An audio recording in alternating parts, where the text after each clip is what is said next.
Today, we're working on some dragons. Dragons nuts. Okay. Put on some socks so my feet are cold.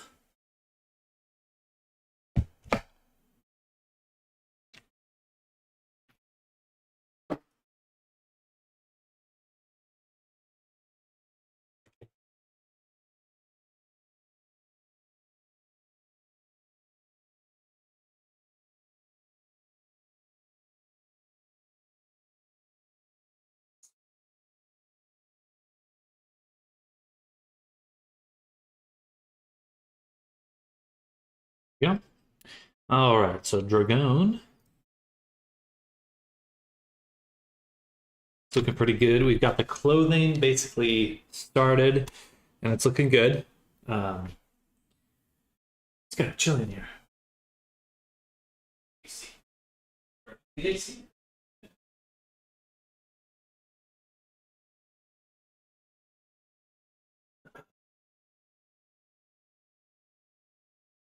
But we don't need to do much more clothing.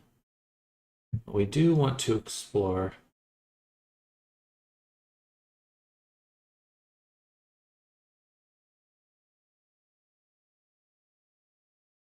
the lines and the neck texture looking much stronger than the ones chest. So my thought so we need to make a female version of the avatar. So kind of my thought is basically we'll make the breasts as like an extra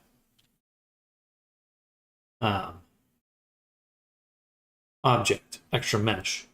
We'll kind of just attach them, or we make a separate character, or we take what we have, we make a second version of the avatar. If we make a second version, that will allow me to reuse as much as possible.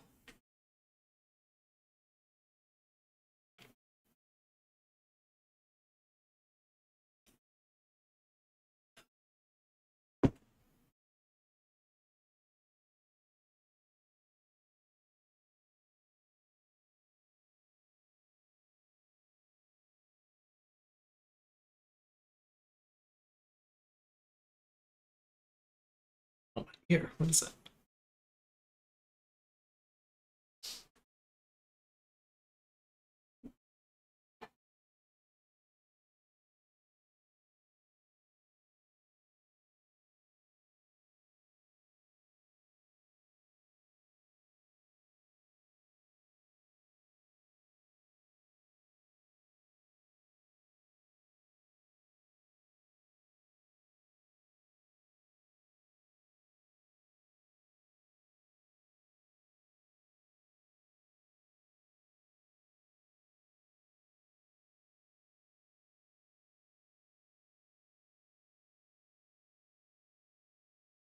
All right, I'm back.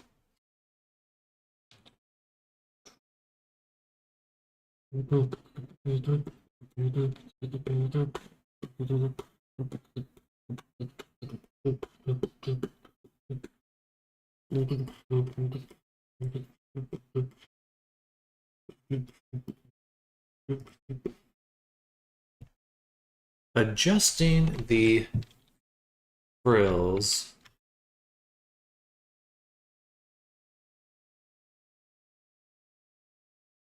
I can point it forward, but I don't think I can adjust the position.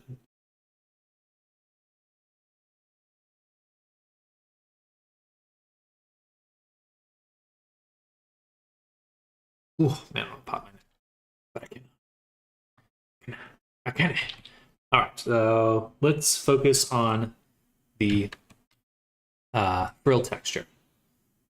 We want to get for our avatar here.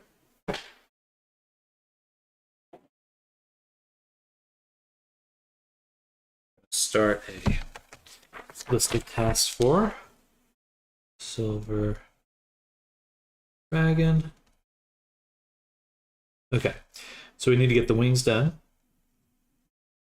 We need to make the tail. We need the Um, the wings, tail, frill texture, frill material.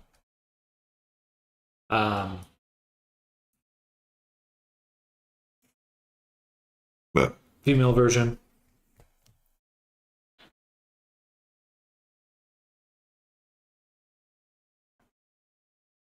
Of the Abby.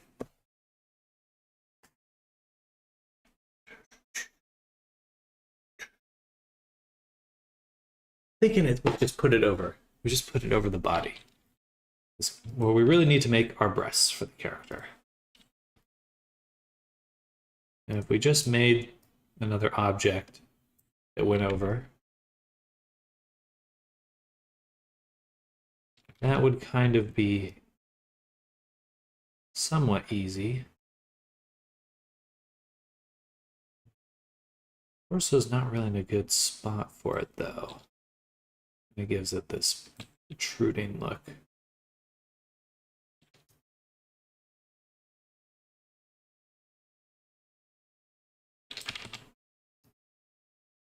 Something like that. So we would kind of want to push the chest in, I think.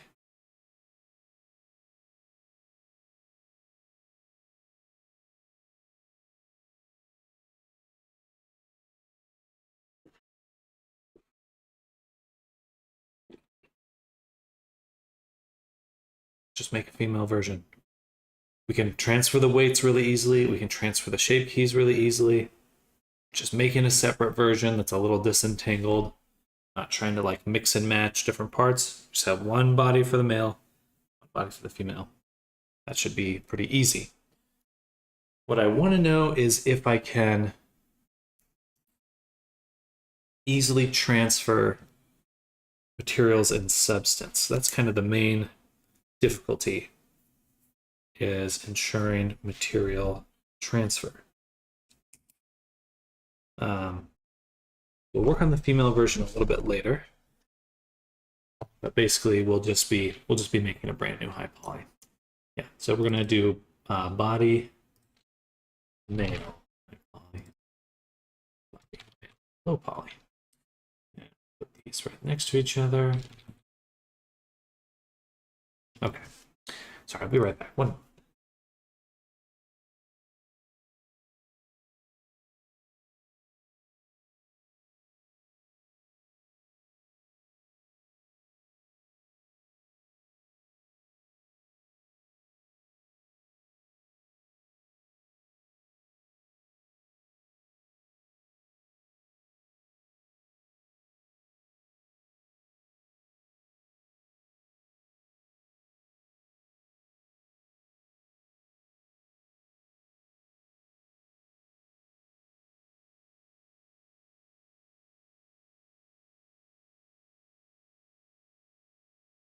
I mean, the only other solution would really just be creating a custom material, and that's a lot of work, so we're not going to do that. All right, let's pop open Instamat.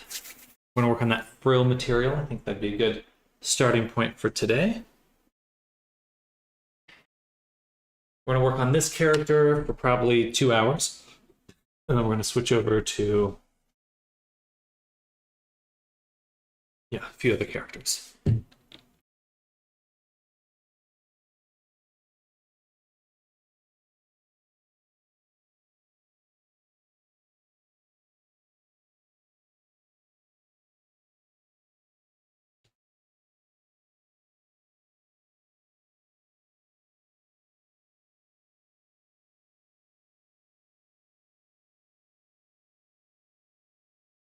All right, so right now we've just made this texture for the frill.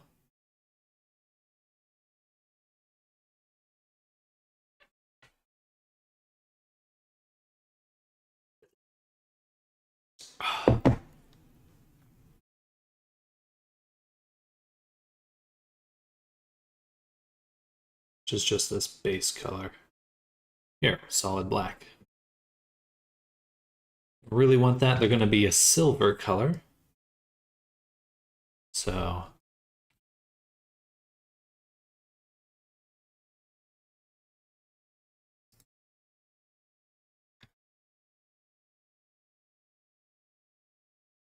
we will want a gradient linear.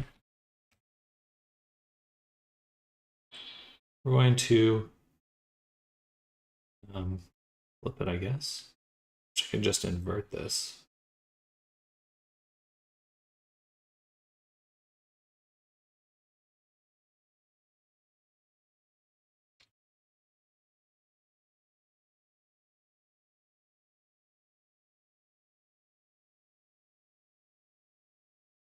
Let's sit down.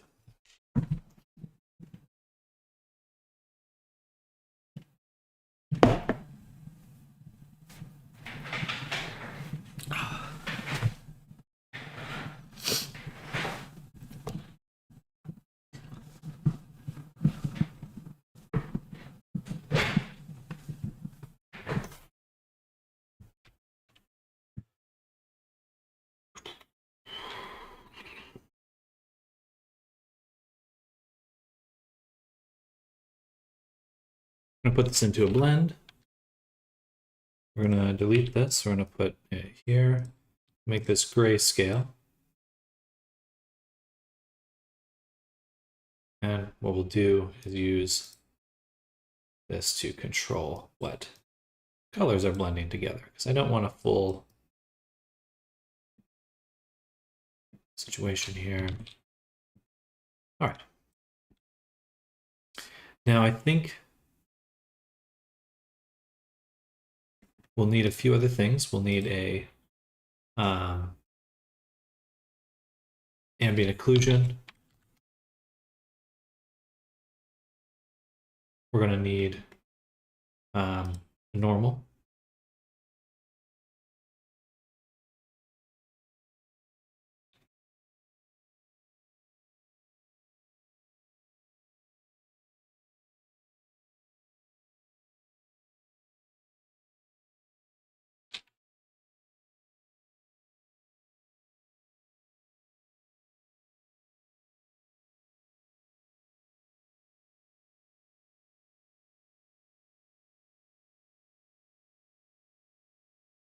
Nice. Texture is looking really good.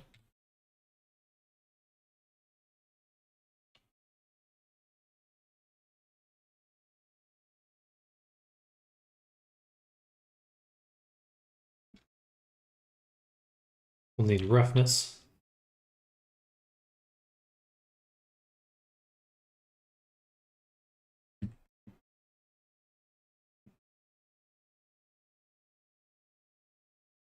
And metallic.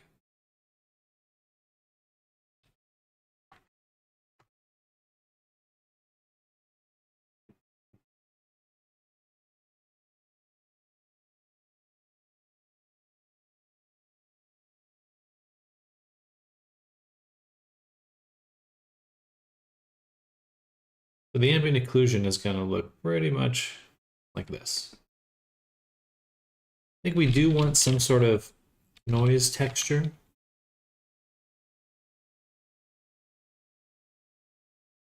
I want something like this, blended with like another noise.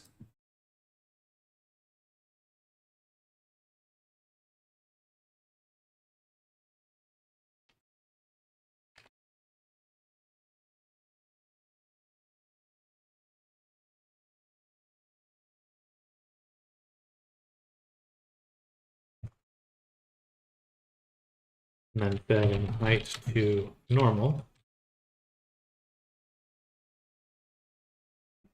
Ooh, that looks interesting.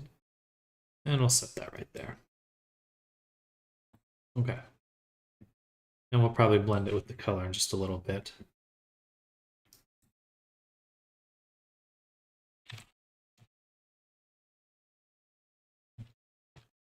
Something like this, and then we blend that with this one.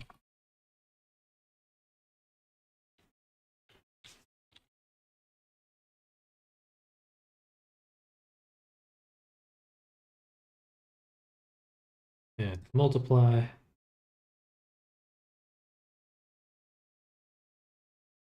And we'll set that right there. Okay.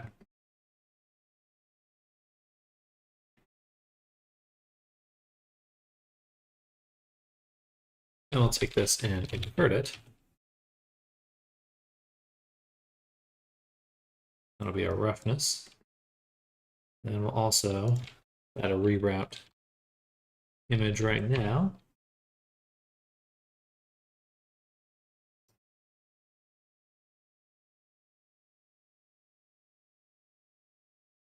Because we're also going to do a gradient map for this one, in which we can delete this. And metalness 0 to 1.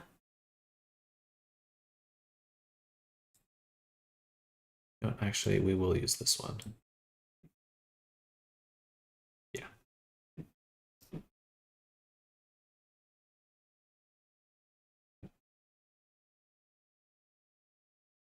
Well, actually, no, I do kind of want it to be pretty metallic.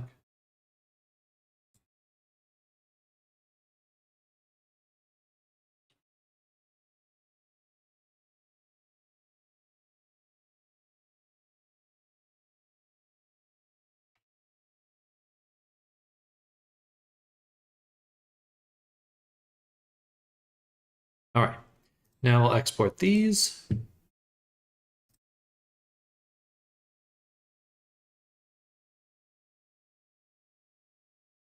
Into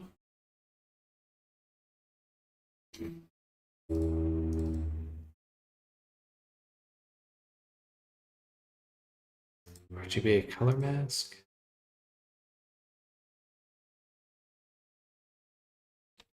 Sure.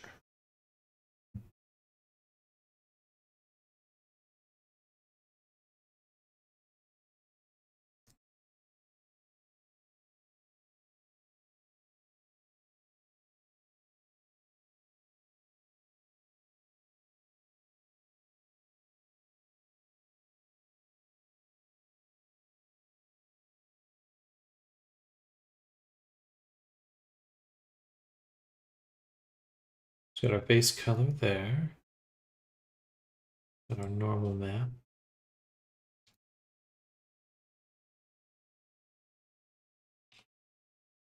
If it looks a little odd.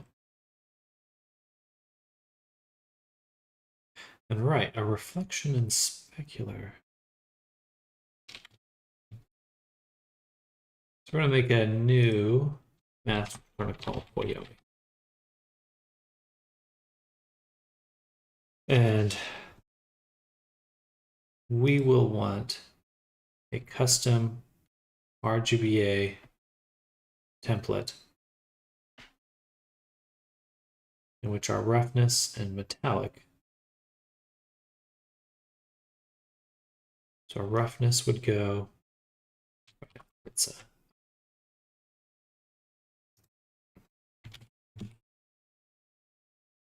metallic smoothness reflection.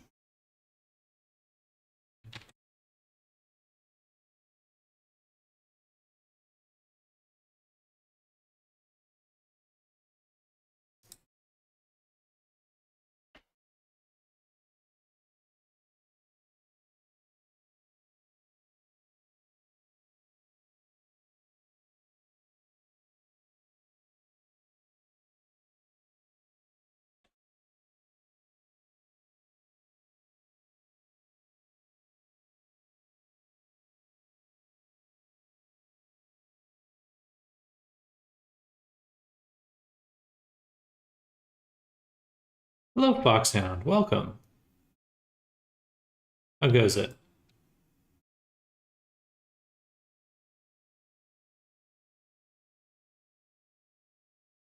It should work.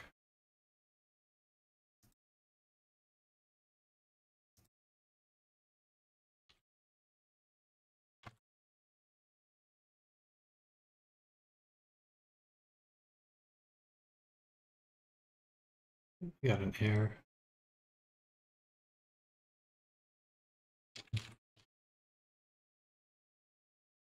That's right. Going good so far. I am got curious about your work. Well, welcome, welcome. Right now we're working on this dragon character, making for a client. We're creating a frill texture, and we've got some clothing that we made for him as well. So we're just in the process of putting them together right now. I'm gonna make some wings, gonna make some tail, and then probably switch over to another mission as well. Yeah, hope you're having a good day so far.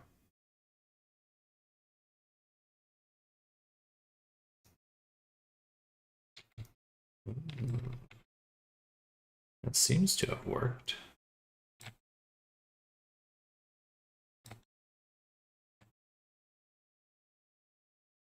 Let's go back to Instamat. The roughness is not getting inverted. It is getting inverted. We don't want it to get inverted. We just want to give it that. Okay. Yeah. Save. Export again.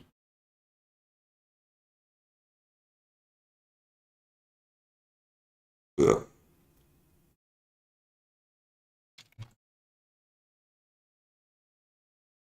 Yeah, we have all this seems like a lot. Is there a lot of math and equations involved? In the start, like you can make characters without all of this. It's mostly like there's just some very convenient tools for doing certain kinds of things. So I like to explore those because it really does, in my opinion, make a big difference in how convenient certain types of things are, like making this kind of frill texture. There's just a lot of things I want to do that I wouldn't want to do by hand.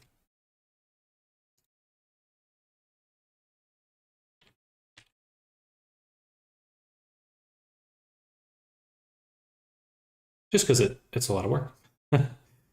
So over the past few years, I've just been learning a lot of tools, and that's kind of my bread and butter now is making really good tools for myself.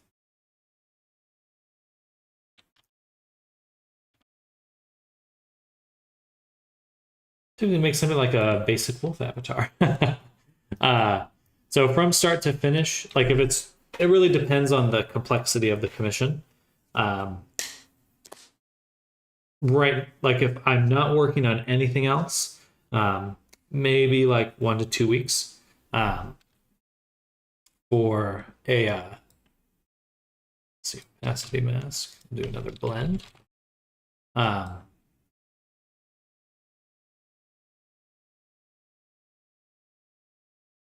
This will go here. Yeah. Okay. But if I'm not working on anything else, I would say, I don't know, 1 to 2 weeks perhaps.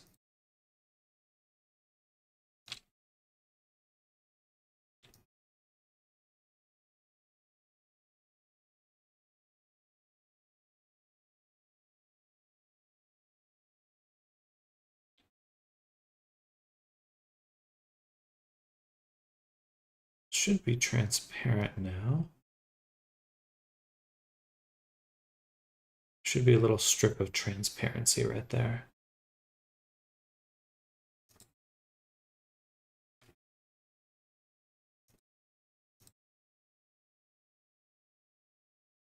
Do I swap it? Maybe I put this one on here.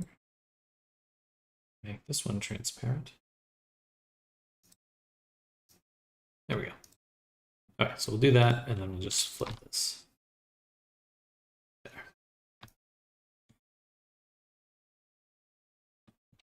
Sit right about there. A little bit higher.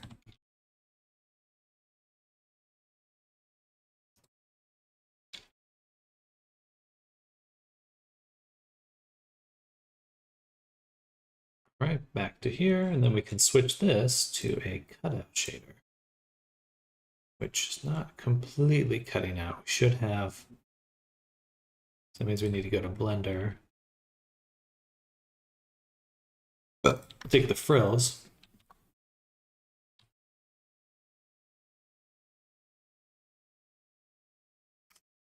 And yeah, we wanna straighten them.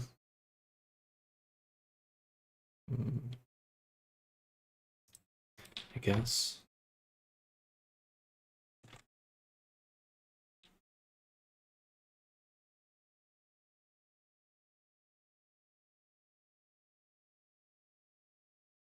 turn off the live unwrap. Going to pin them this way.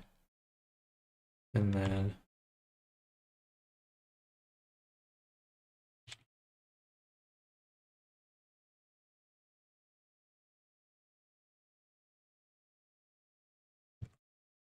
like this.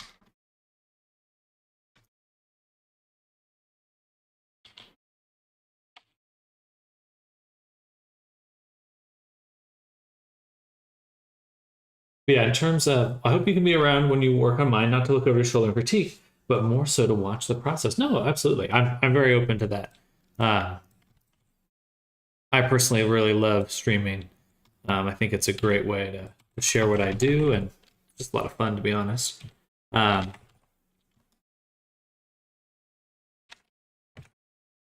for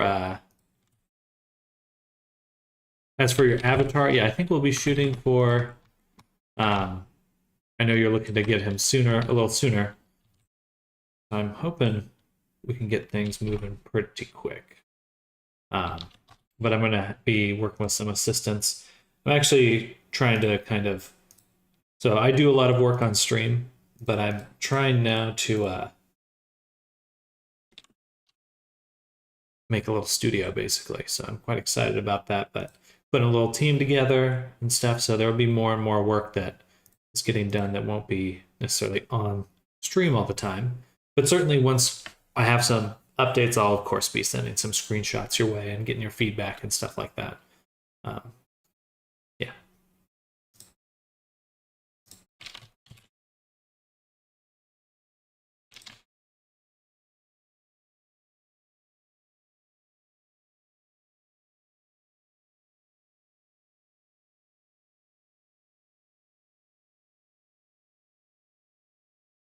That one still looks kind of odd there.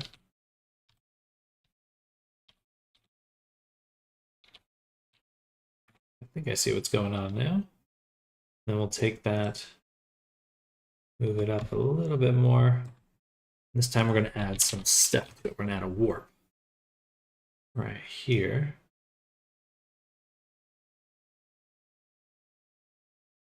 Oof. Don't want it to be there.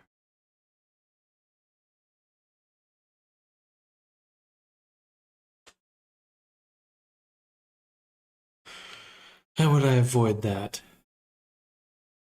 Thinking about getting into voice acting, but not entirely sure how I'd even stream it.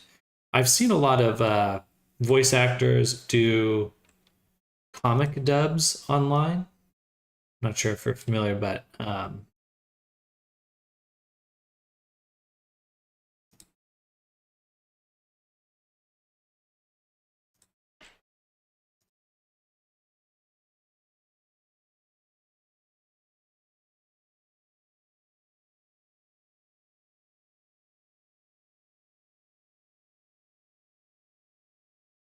we're going to do a box, we're going to do a warp, but then we'll transform it.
Something like that.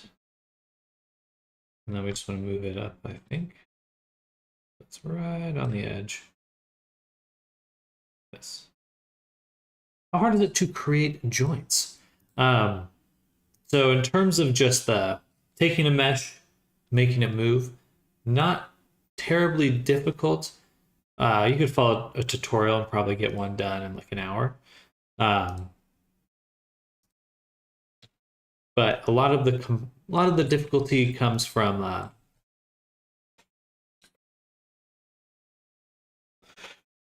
what would be the word? The phrase?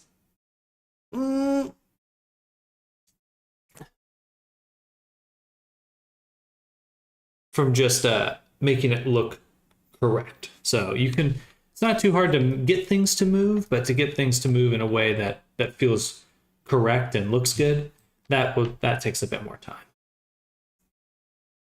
Maybe that goes without saying, but hey, thank you, Foxhound. But right now, I do have this character rigged already, I believe. They might not be hooked up to the rig, but they should be ready to go.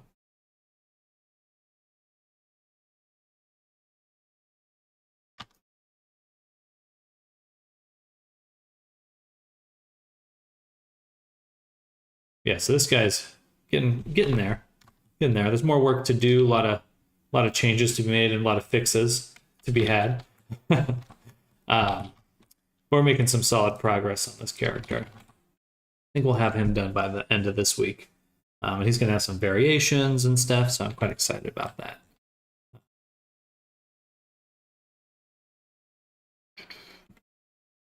Do this. I'm going to tile this more.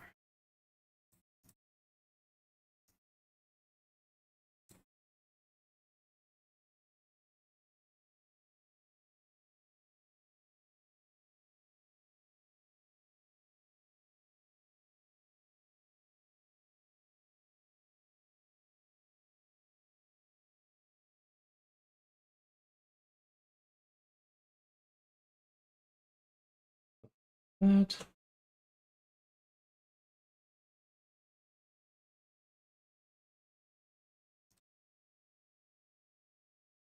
Okay, you look like a lifeless Hux on heroin. You ready to be banned, Stegonius? So I'd happily provide that for you.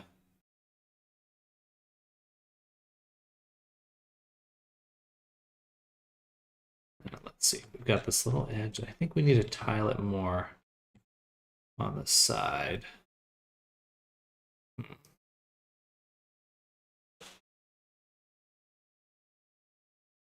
In fact, yeah, I don't care.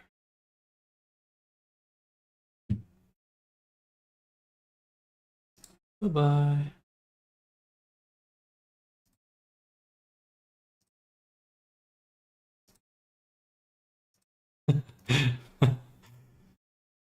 And he's gone.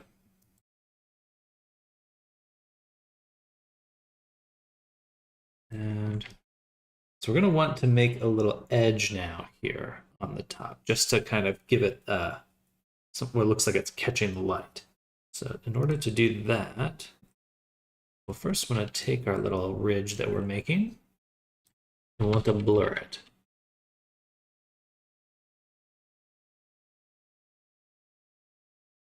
And we'll do this for two reasons. First is, and then we're going to blend. Excuse me. Take this and this, put that in here. We're going to multiply this one. Never seen this menu before. What's with the boxes and strings? So this is a program called Instamat, and it allows you to create procedural textures. So you can kind of use these primitive shapes and filters and stuff in order to kind of create a system that outputs textures. And this allows you to create seamless or seamless textures quite easily.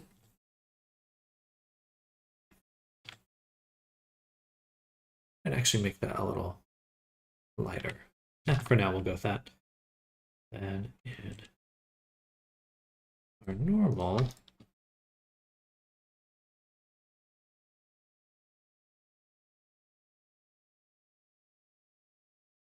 Makes fur too. You can definitely make fur-like texture.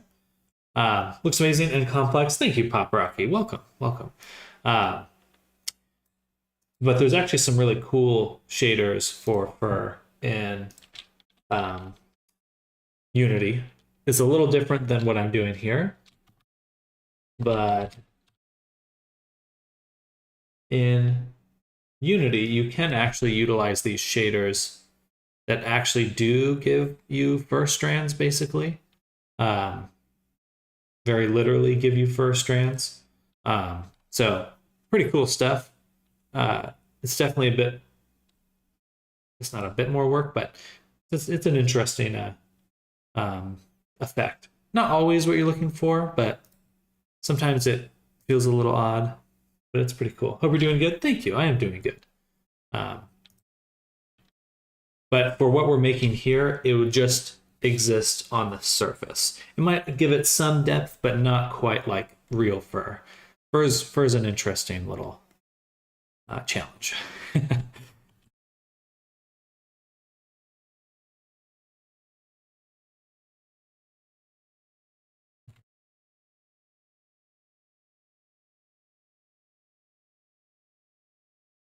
All right, so we're going to try to combine these two using this mask.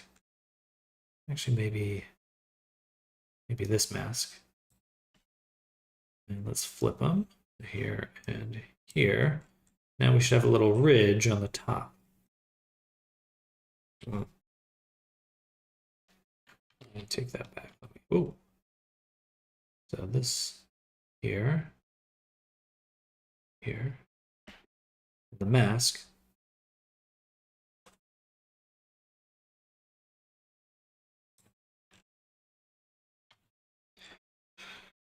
Definitely not the way we want. We want this one below, this one above. So we can see kind of this edge there. We can push up this strength a little. Maybe even use a different blur to make this edge. But for now, that's what we'll go with. Bye.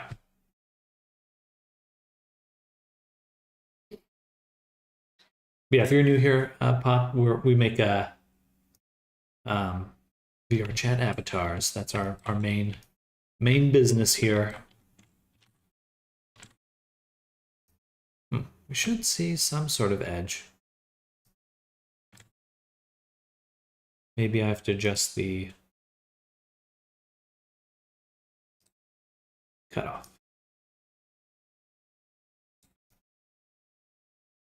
Now it should be catching the light a little bit more.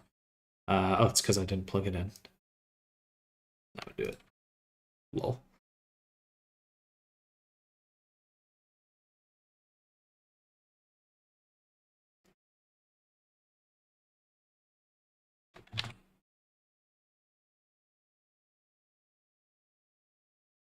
Okay, I can see it now, but it's still a little...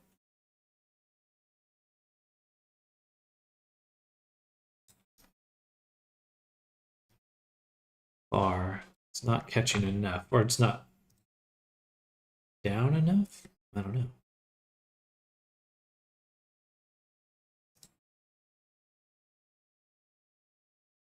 know.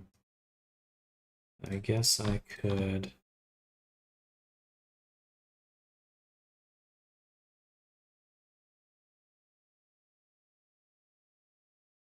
It's getting convoluted. Let's take this, move it down.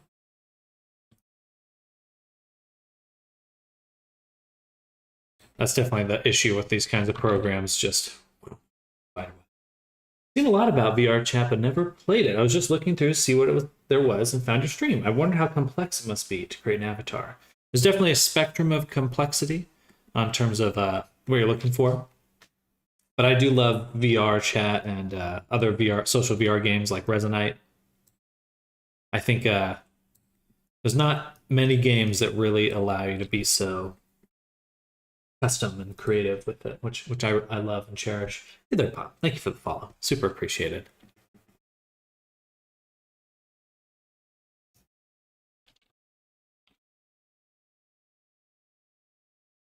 I'm gonna move this down just a little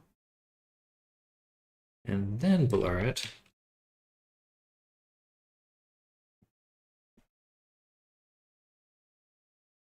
And then do our shenanigans here. I'm trying to make that, but hopefully we moved it down a little ways. I think we did.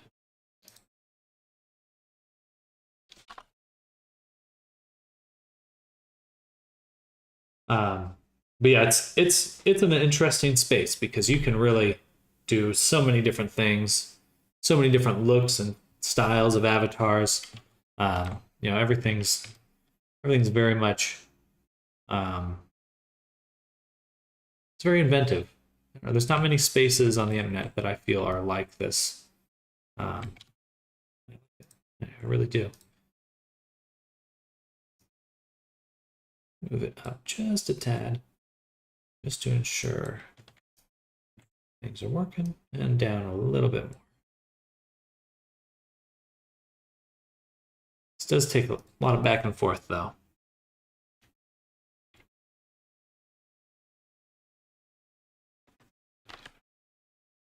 There we go. That's what I wanted. I wanted this little catch of the light on the edge there. It just gives it a lot more believability. The actual bumpiness might be a little bit too extreme. We're a lot about it, good and bad. Honestly, would be too scared to try. It's not too bad. It's not too bad. If you're already on the internet, you've probably experienced worse already.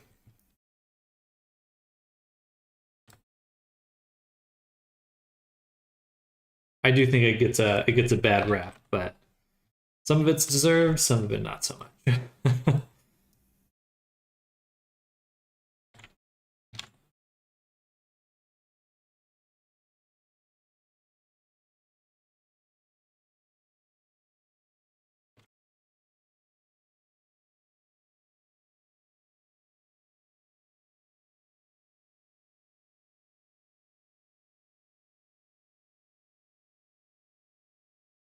All right, that should work.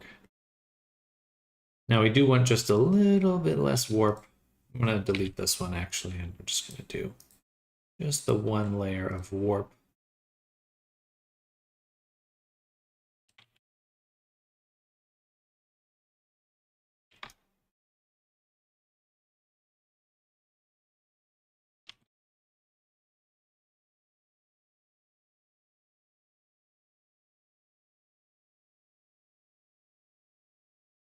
I'm going to go back to Blender, take these, and we're going to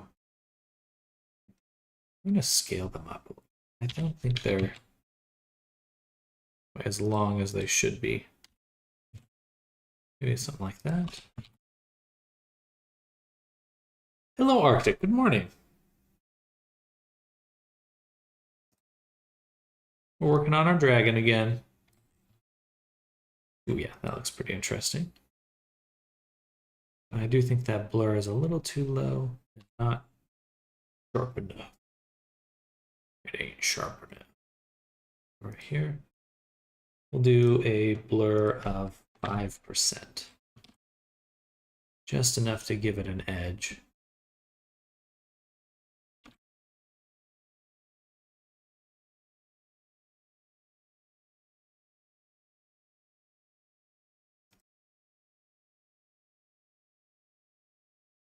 And perhaps this transform needs to be moved up a little.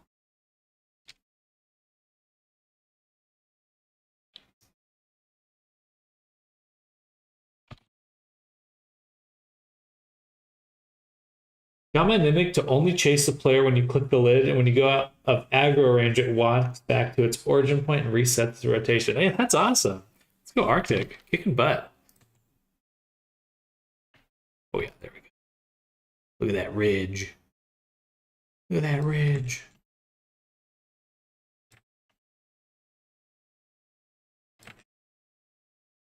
definitely feels like an actual something. And we're going to adjust some of these other things, like this should be, we're going to scale that up quite a bit. Same with this one. Scale that in.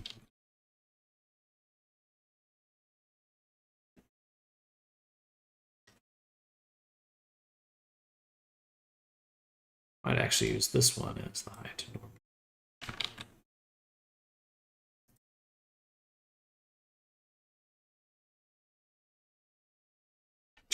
Sorry, I gotta send a text really quick.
Very much feel like a toddler putting a square block into the square hole successfully with my udon shenanigans at the moment.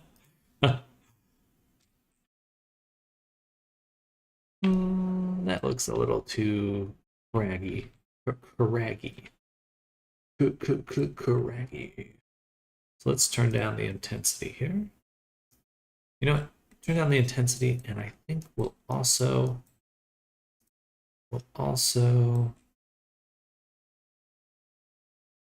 blur it as well. We'll at least blur. Yeah, let's blur both of them. Do that. That. Turn it down a little.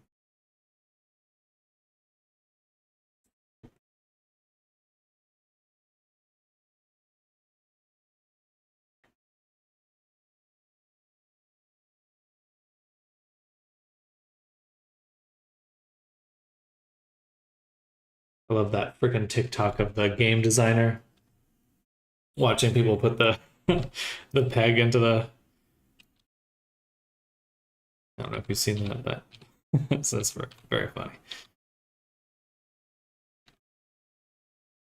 Doesn't quite look scaly. It looks a little too rough.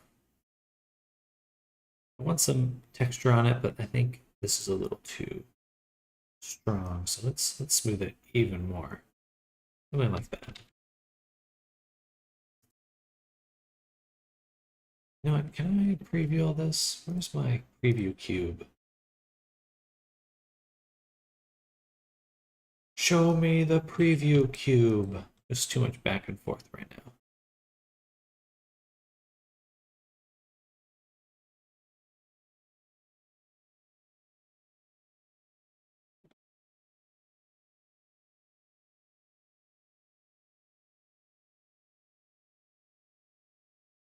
It's kind of interesting.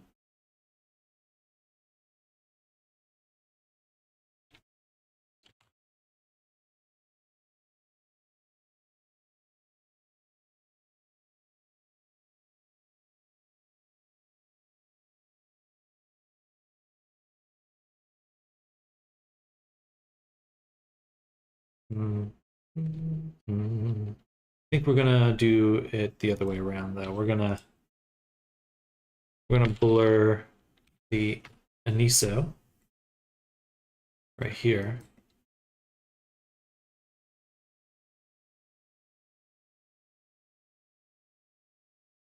Should be a way for me to delete it without getting rid of the links.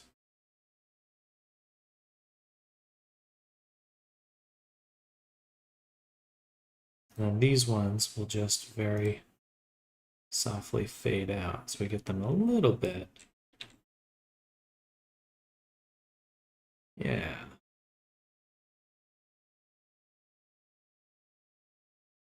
Maybe we can add subtract kind of deal. Oh, that's a very fun texture.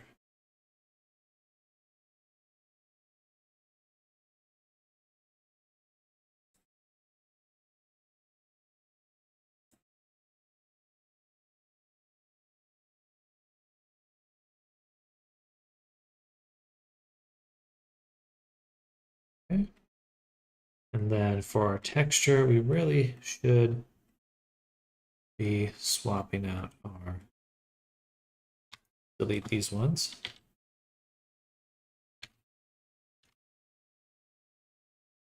Yeah, delete those ones. Then we're going to take this texture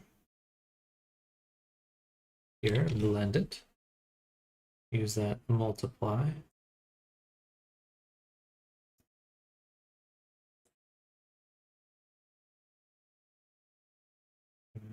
Here, and that's going into our texture there. We will use a gradient map for this. Obviously not this crazy rainbow shenanigans. Shenanigans.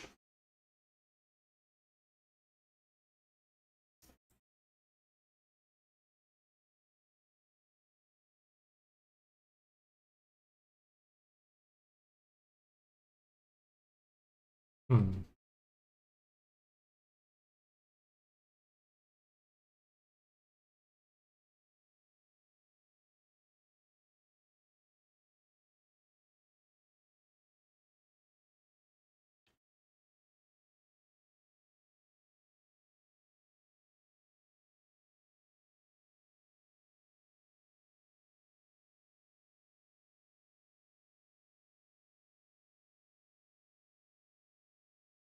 Hola, ¿qué tal? ¿Qué estás haciendo?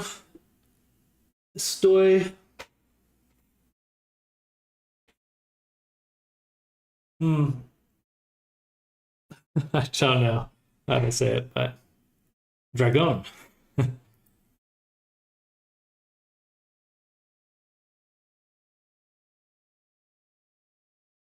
Making a dragon. Working on a dragon right now.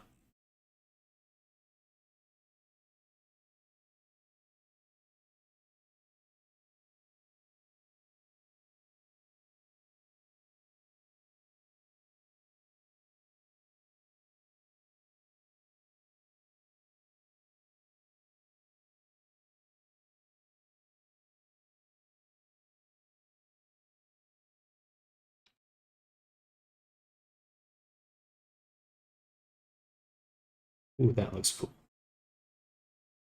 That's really interesting.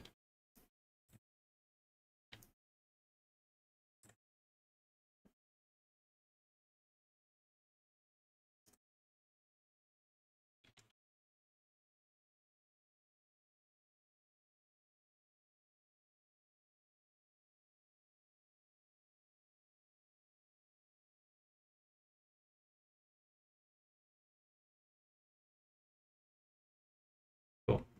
Texture is still too dark.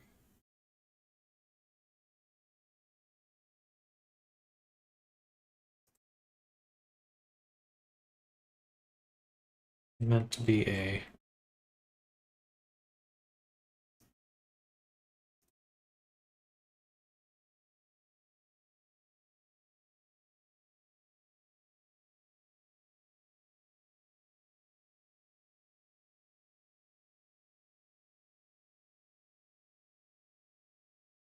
this one, render 3D or Blender. Blender, Unity. Um,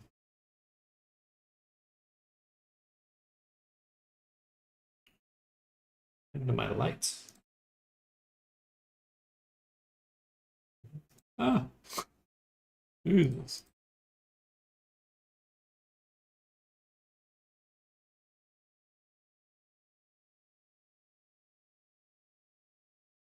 There we go. But yeah.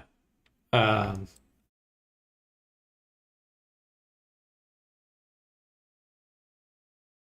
Vamos a hacer un avatar en VRChat.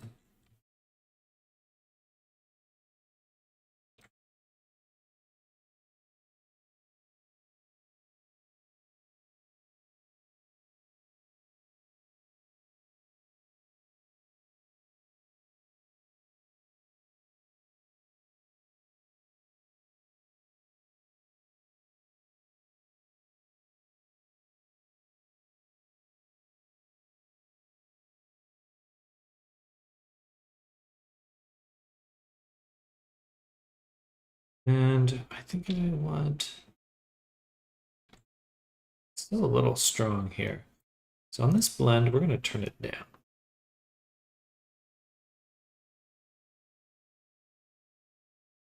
Maybe even kind of levels this.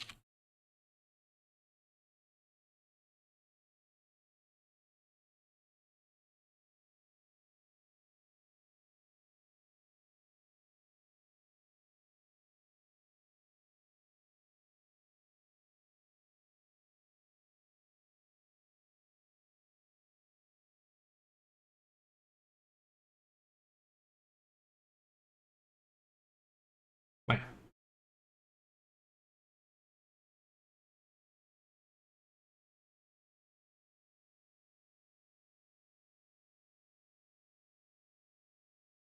Ooh, wow. That is very different. Why did it change so much? Ah, because we're blending it back here.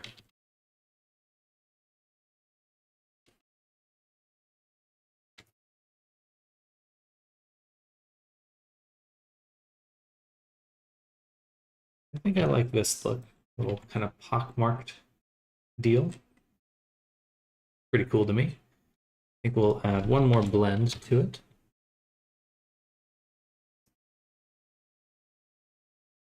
Right here. We're going to add a noise. Blue noise. Just gives us this nice, fine micro detail. And we can kind of turn it down and just layer it in ever so slightly. But I think that gives it just that touch of believability. Maybe we'll even do add some. So get it on everything. Yeah, that looks quite good. Very wet. Probably a little too much. Let's get a gradient.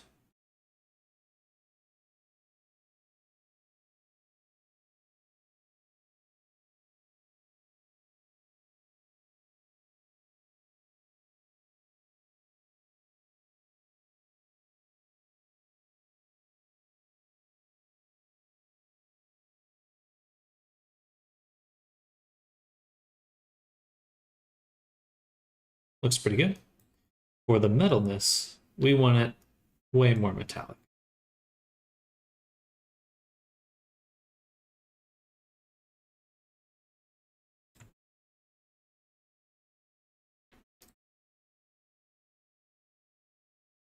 Should look silvery though.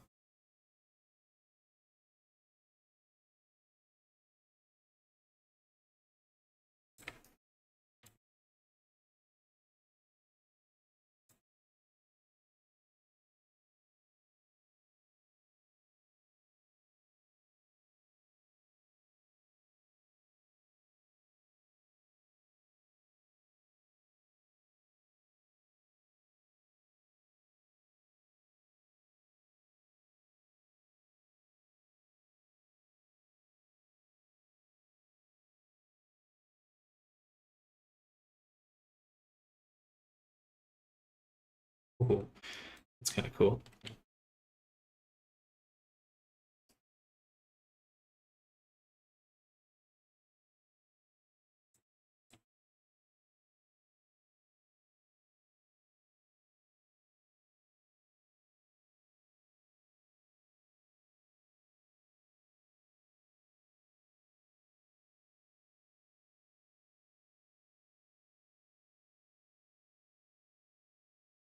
Still a little too dark overall, though.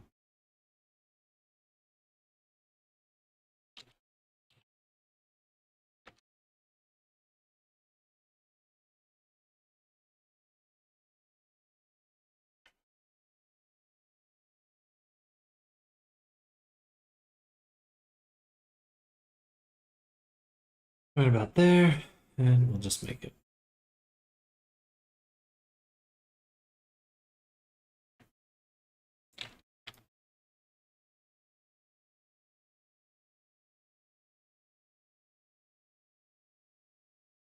See how that goes. See how that goes.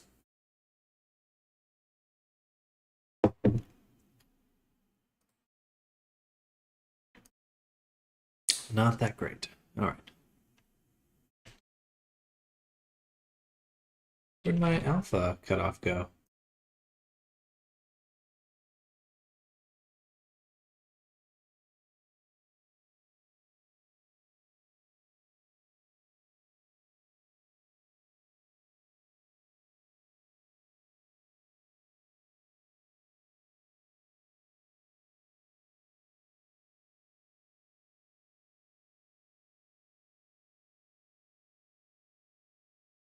Hmm.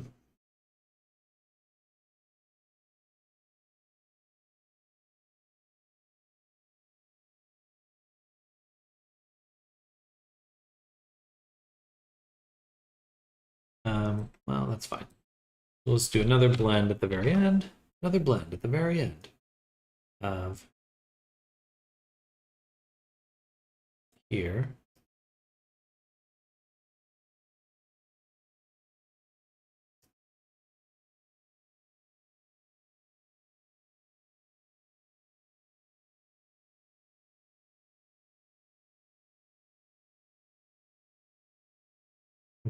It's a little smidge at the top.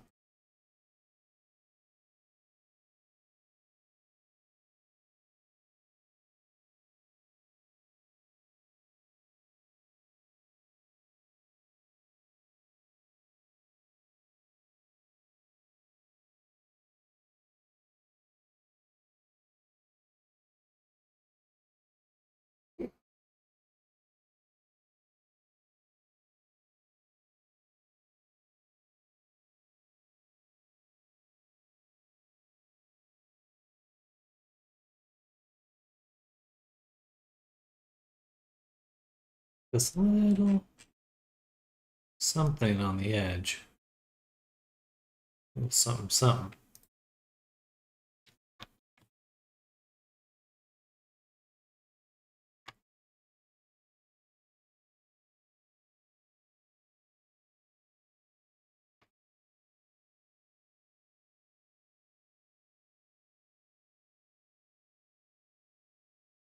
There we go. Just touching the top there. This does not look very good.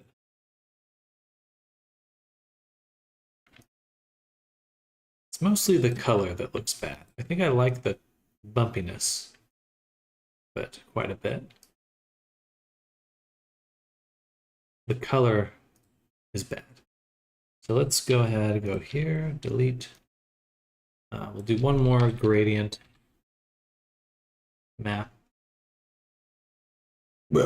Excuse me.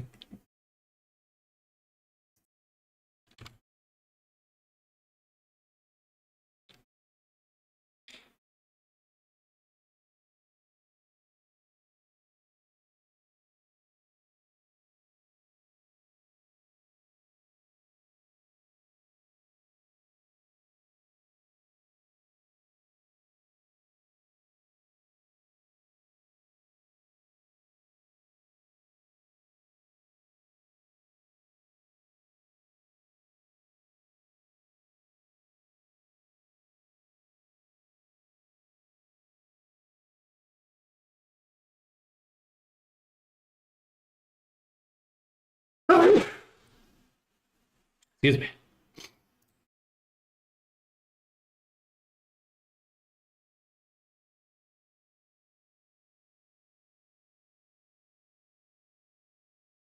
All right, let's try that.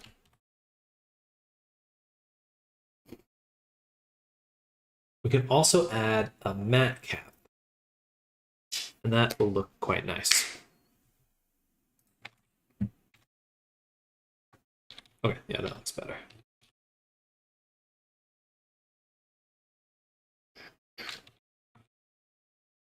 The normal's still pretty strong, I would say. I don't see it picking up much reflection. So maybe let's make it wetter. uh,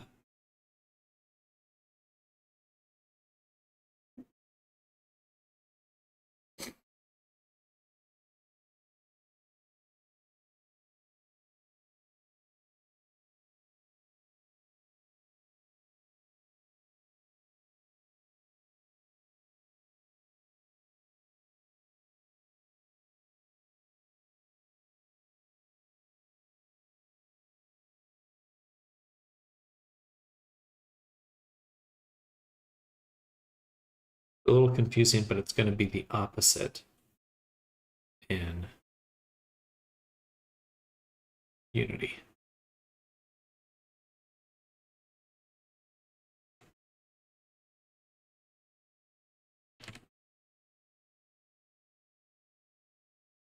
It should be. Oh, that explains a lot.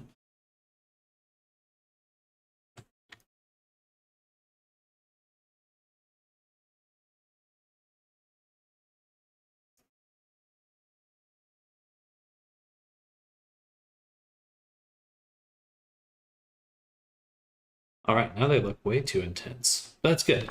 We're heading in the right direction. Heading in the right direction. So here, turn down that strength. Up there. Even this one will also turn down.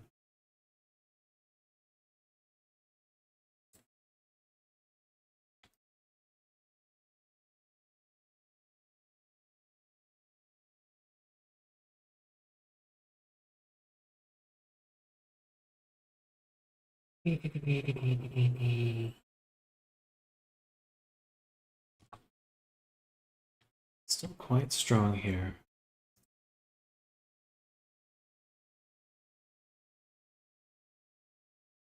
That looks good. I like that.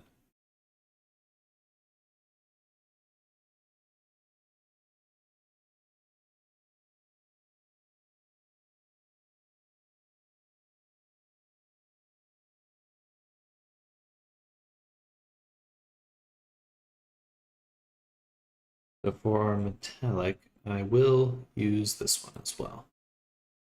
And we're going to turn down the metalness. So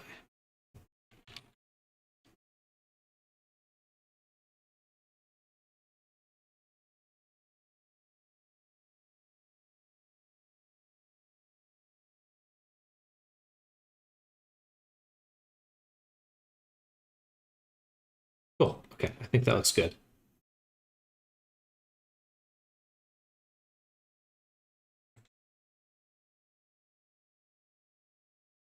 Wish we had a little bit more of a shadow where they touch, though, where they actually touch the face.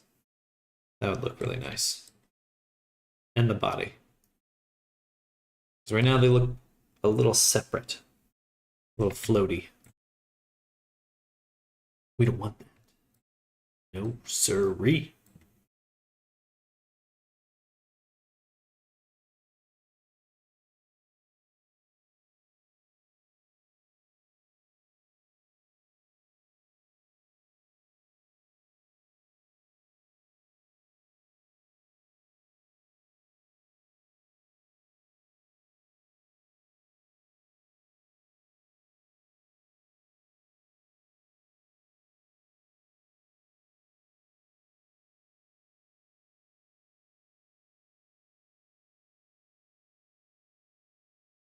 All right, let's work on an eyeball texture.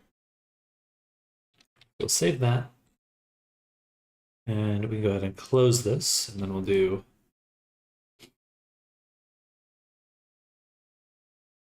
we'll actually not use Instamat for this because we have a really cool asset we bought a while back. It'll make quick work of this. We have an I base. I'm going to duplicate this. And we'll call this auto I baker underscore silver again. Close Blender here. Open it up here.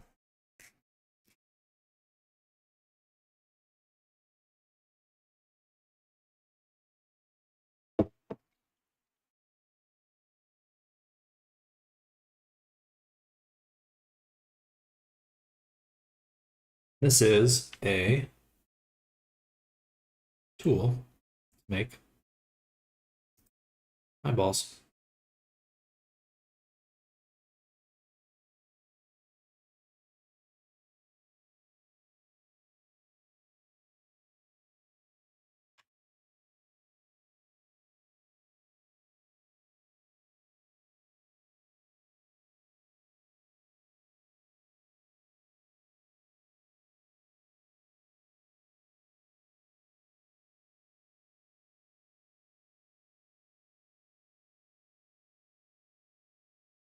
And let me look at the reference images really quick.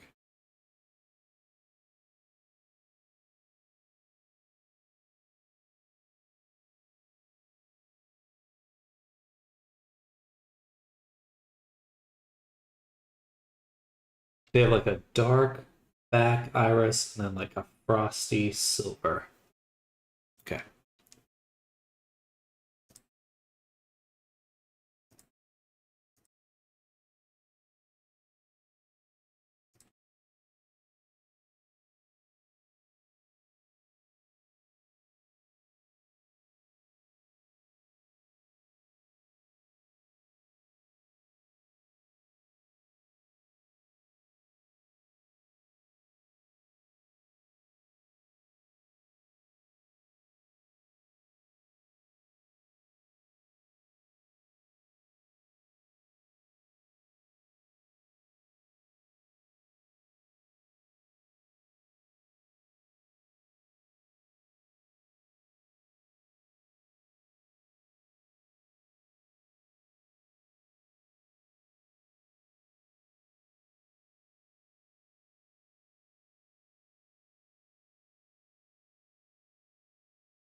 Larry.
I like that.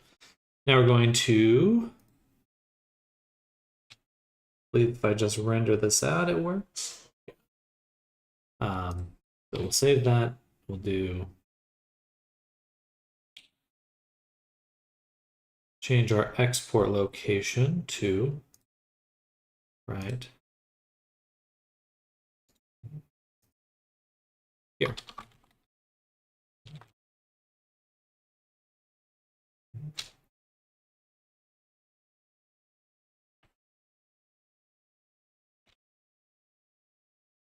All right.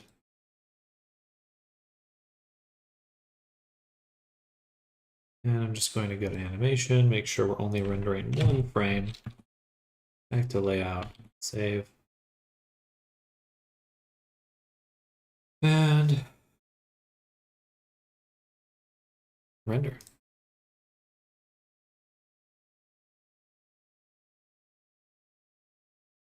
We'll just render animation or render the image. Save it directly. Silver dragon, eye, albedo.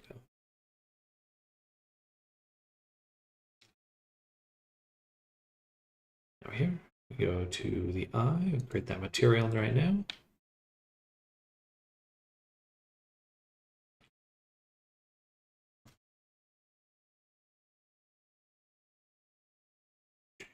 Go to the body. And we don't have a material for the eye. So close this, save this, open up Silver Dragon. Give it. We do have it just with the body.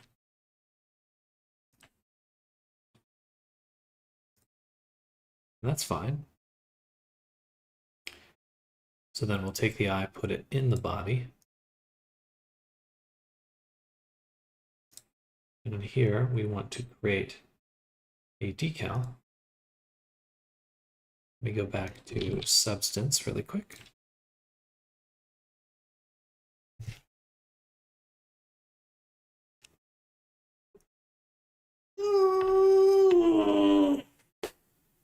Ah.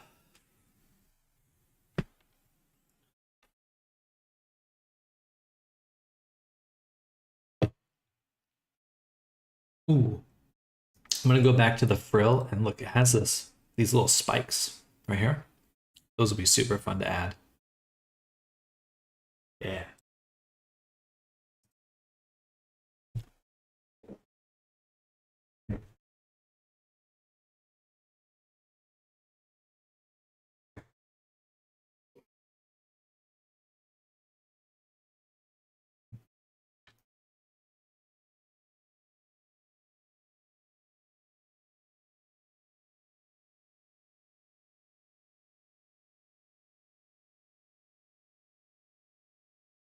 That's what I thought. So we're using user 0 for that.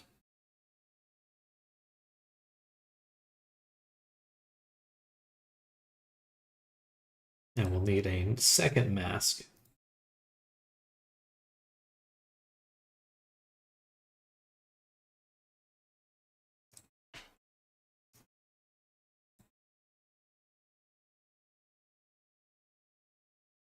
For user 1.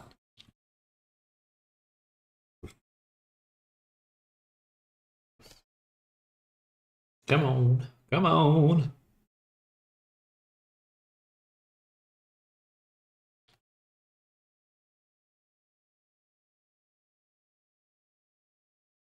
And we're going to switch this to our new Poyomi version. V9.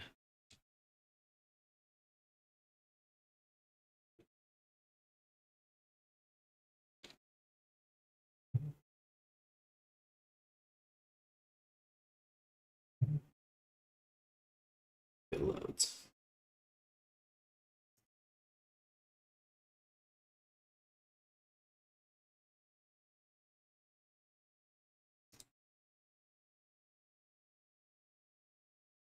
All right. So we can actually get rid of metallic and smoothness here. Go ahead and delete those textures. Because now on our body, in reflection and specular, we will no longer let Wyoming pack these maps, we will just replace the image directly. Then we can go to decals, go here. We can take our mask B, put it here, and that will let us use our eye decal right here. I believe we just need to set it to UV1. There we go. Very cool. A little small, but overall, looking pretty cool. Actually, go to the eye. Go to UV1. Let's take a little look-see.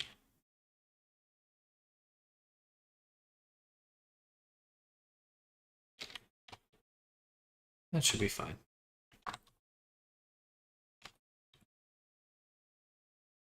We'll just go back to our Blender eye file we're working in. We're just going to scale this thing up.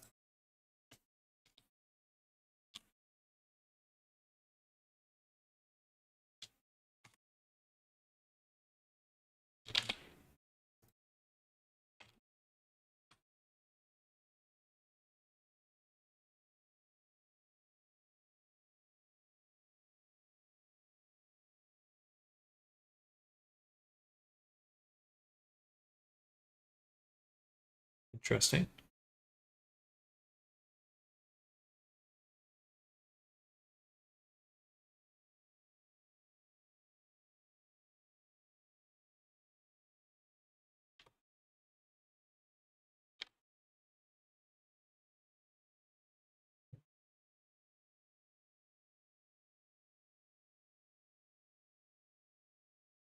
I don't think we're going to be rebaking the base body anymore for the dragon. So we can probably adjust our low poly here. We're going to go ahead and save copy. Call this one painting version male. Save that. Go in here. We're just going to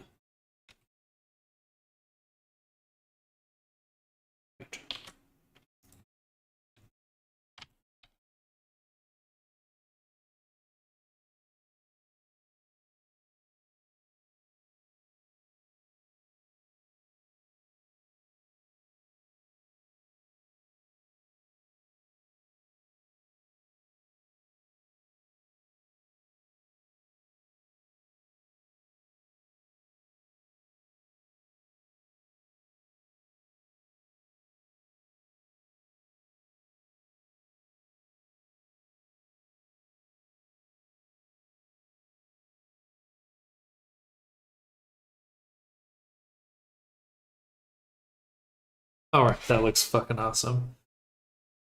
Oh yeah, baby.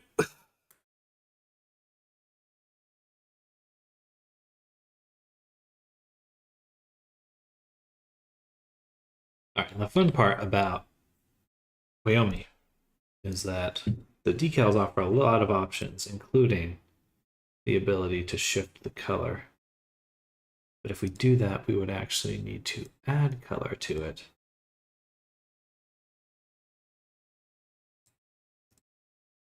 So I guess we would just adjust saturation here. And the hue. Cool. Which we'll leave alone for right now and just hit them with renamed. Named. Okay. Very cool stuff.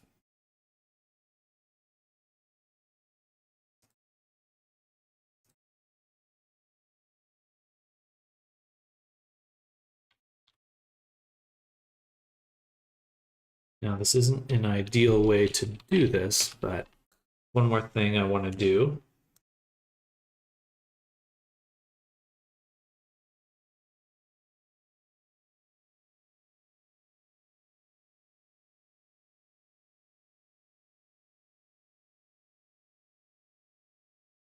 Inverting our eyes.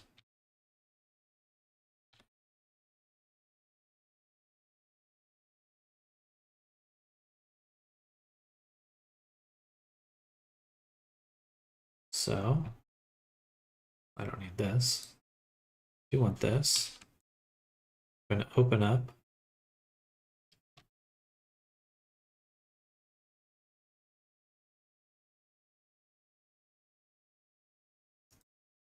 this file. We're going to do Shift Control S. We're going to make a PNG right next to this called height. Save it. Okay. And what we'll do, we'll start by making a shape.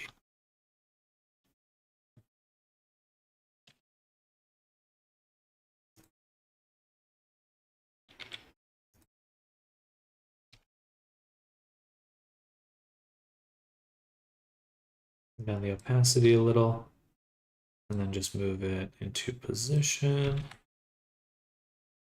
right about there. So, okay, and that back up, make a new layer beneath this.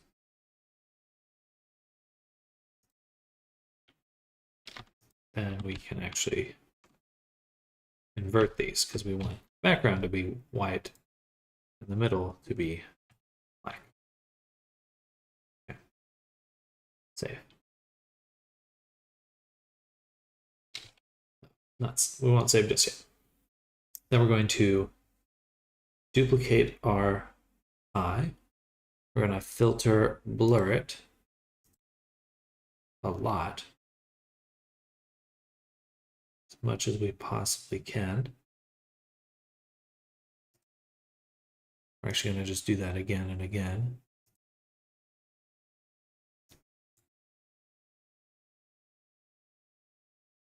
Something like that. I was drawing, but not in substance. Very sus. Still loading. Okay, good.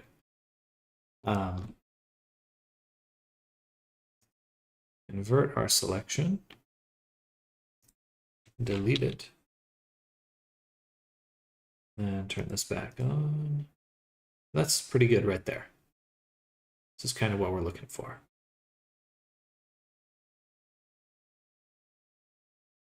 I think we'll just want to, I'm gonna duplicate this, put it up here, merge these, and we can levels this.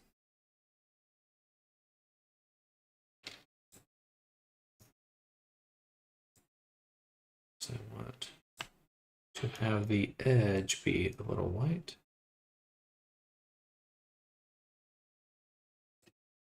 Okay. And then we can merge it all down.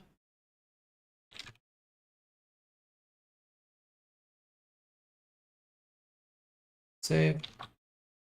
Okay. Back to here. Now we have this other texture, so we can go to the body. We can scroll down to special effects. Go to nope.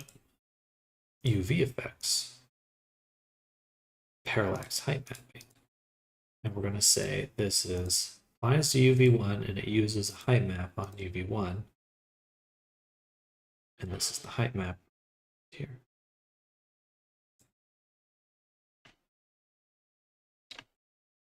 So now our eye has depth.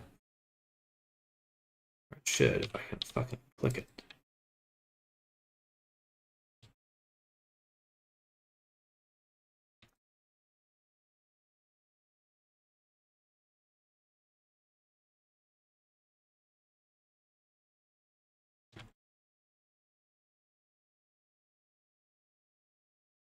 Cool.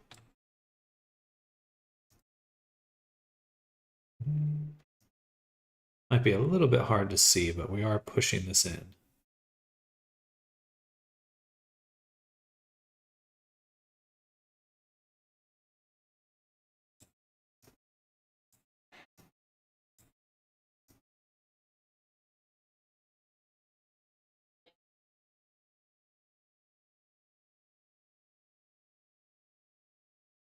So the depth uses this parallax height mapping technique. That's quite useful. But yeah, definitely. You can actually make something quite similar in Blender. It would be a very similar way to make it.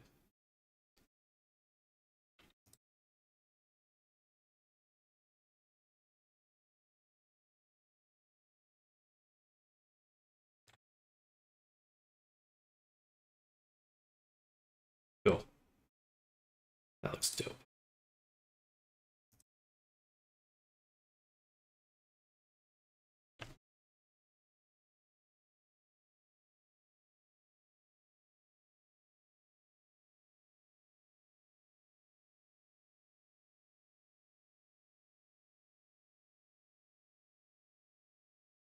Cool. And then we'll also be able to change the eye color pretty easily, which will be a fun option to add.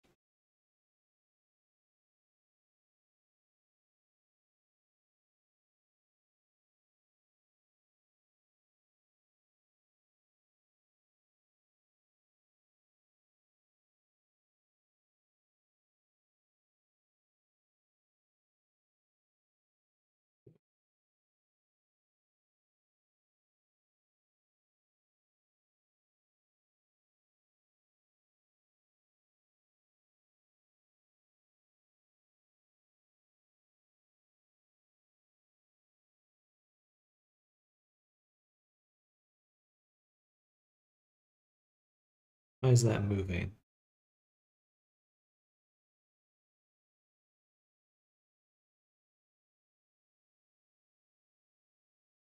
Gotcha. We're actually going to tell this to use UV2. And tell the UV to apply to UV2. So it looks like the decal's also on UV map 2. Or, I mean, I guess I could have, I'm going to switch that back, actually. So I'd rather make the most out of the same UV channel. So we'll put it back, even though it's affecting this.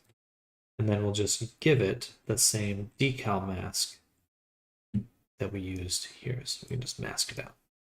There we go. Okay. That way we're being a little more efficient. That little seam in the middle because UVs are on top of each other. No, the seam in the middle here is from our decal. Our RGBA color masking. So it's these little scales that you see here.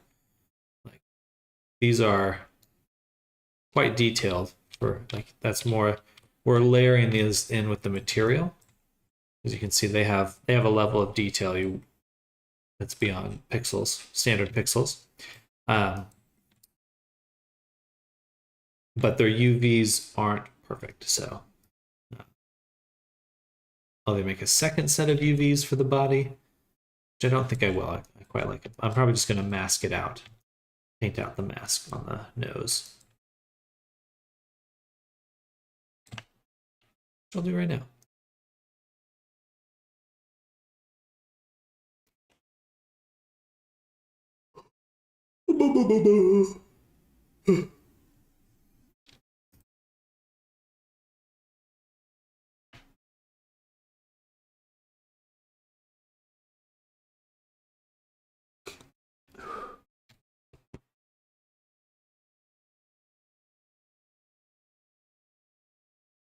Looking mighty good, though. Thank you.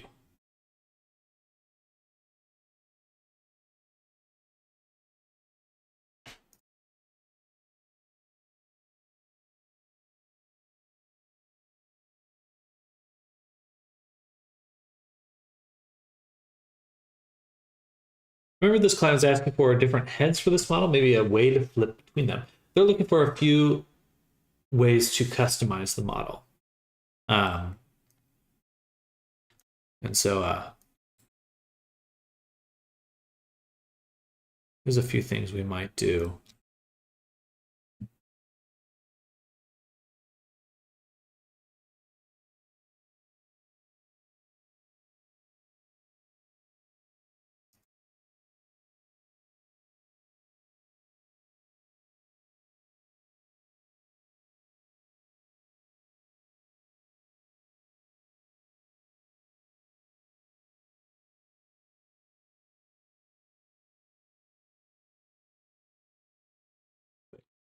We're just doing this here.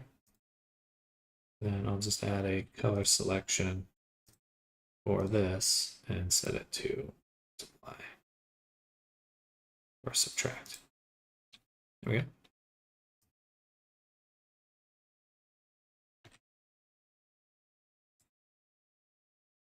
I like that. It'd be nice if we could blur just this a little bit.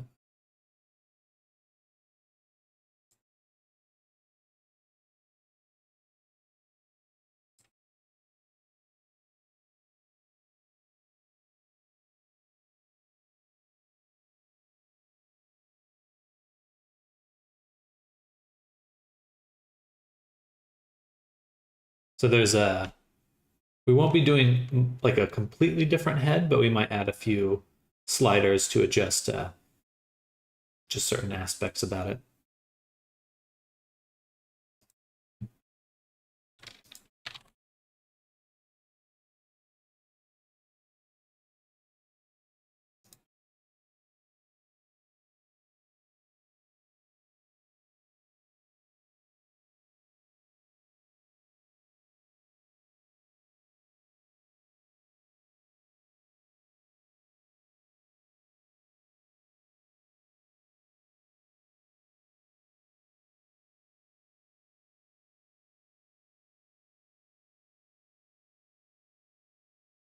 Those aspects where you place the UVs in orders to load all at the same time, that layer technique you showed before, oh,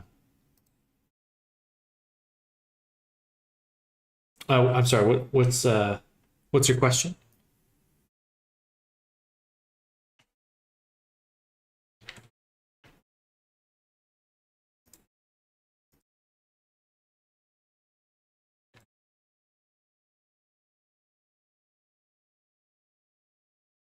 Yeah, that's cool.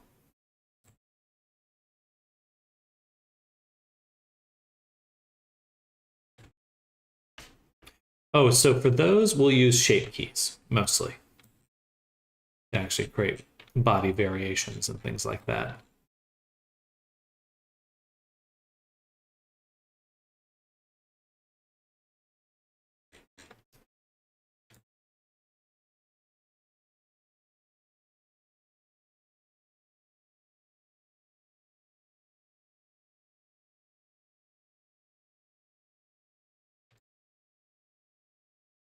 Well, to clarify, I'm not going to be swapping the head out completely, if that's what you're thinking. Um, just scales, so or just different shape keys. So, for example, things like this, where I can morph the thighs, the arms, the chest. You know, so you can create variations. I give him a tummy. Bloop, bloop, bloop. And we'll be able to slide these so you can control. So those are all on separate layers of the UV that work in Unity, right? No, these are completely separate from UVs. These are shape keys, which are mesh data. So you see you have your UVs here, and then you have shape keys here. So I haven't saved them yet, but they are shape keys have nothing to do with textures and nothing to do with UV maps. They are their own, they're offset positions for the vertices or displacement positions.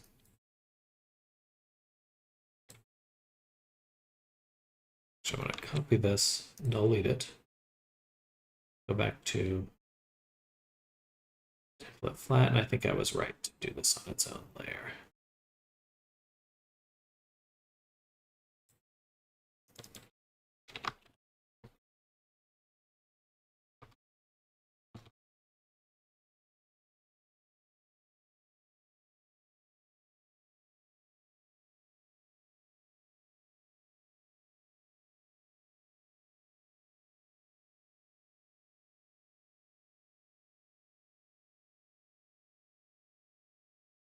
So I'm not explaining myself correctly. I mean, like different horns or details on the head that will shrink into the head with the shape keys. Thought you, that's what you mean by assets.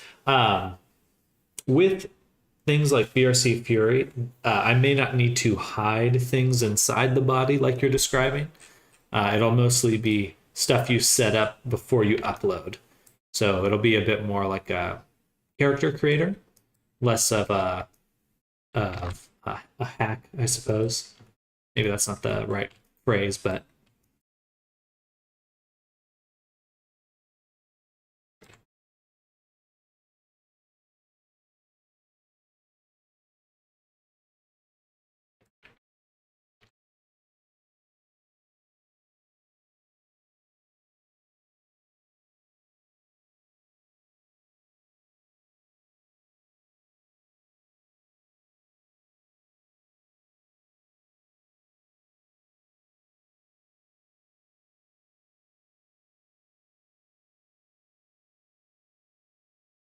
aha.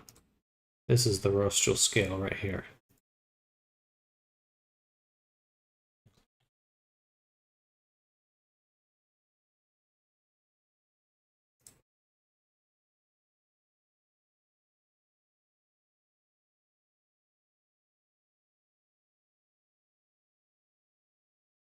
Hold the phone, you can make a character creator for a VRC Abbey. It just requires you to have Unity experience. But you can do things like combine meshes in here and do a bunch of pre-upload stuff if you want. A lot of the shape keys I'll leave to people to adjust in-game. There's a lot of variation. There's a big spectrum of options here. Like, load every single variation of mesh annotation, but they're not invisible, and you can change pieces of mesh on the fly. So many questions. No. So this would be people taking my project, and they would be in Unity like I am right now, picking and choosing what they want to add, and then uploading only those things. Some of the shape keys, though, you would be able to save to adjust on the fly. So there is a lot of variation there.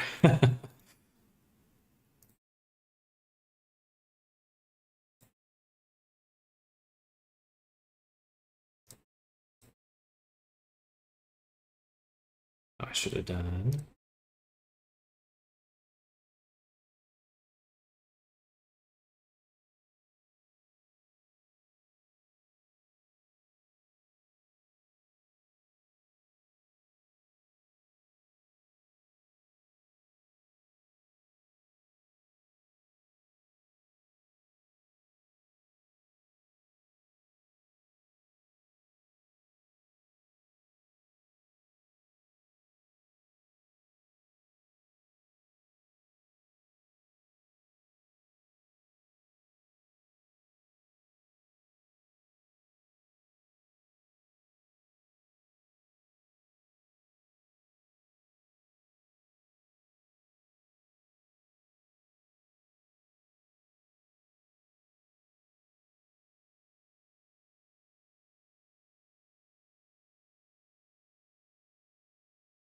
Nearly blew my mind for a second time this week. I've not recovered from the no high poly UVs needed, fam.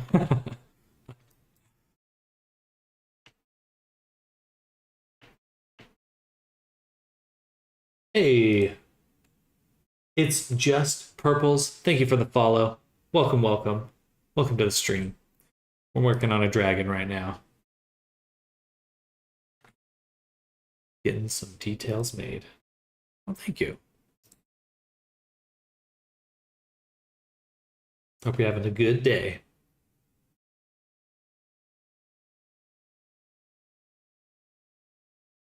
Very nice dragon as well. Thank you. I'm very pleased with how it's coming out. We're going to be making a female version as well. A lot to figure out, though. We've got a lot of work left.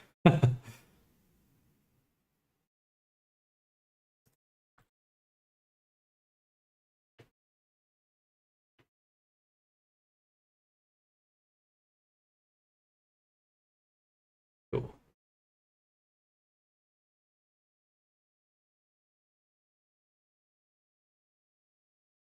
Get the horns in. Where did my horns go?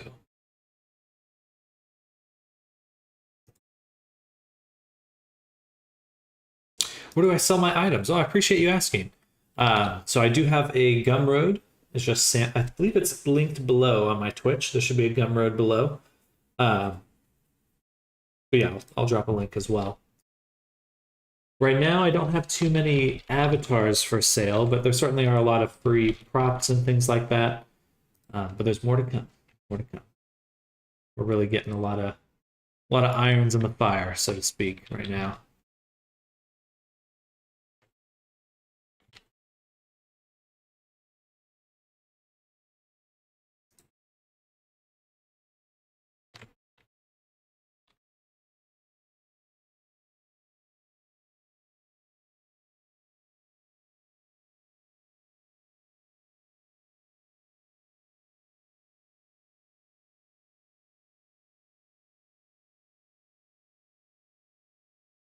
Quite a deal on Mr. Poop, though. Yeah.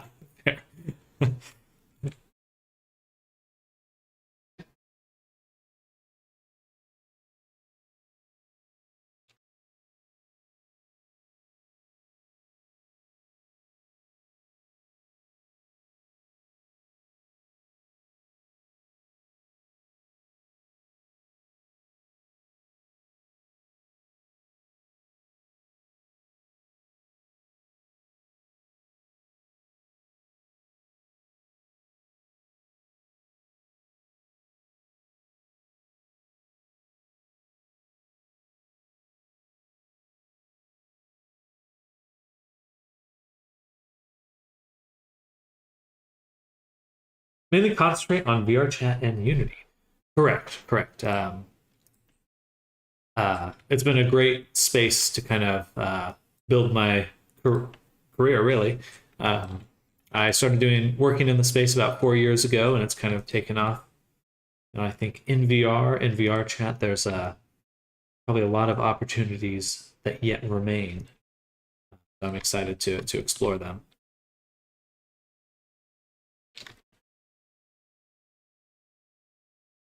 I need to sneeze, though.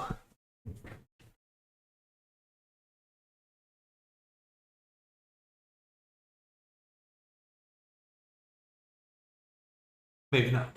Oh. Excuse me. Even if you cannot resell these avies for clients, you can put them on the site to show skill up or portfolio. Oh, 100%. 100%. Yeah. Fabit's coming out for Epic Marketplace. It's their new store. Oh, interesting. Fab. I'll have to check that out.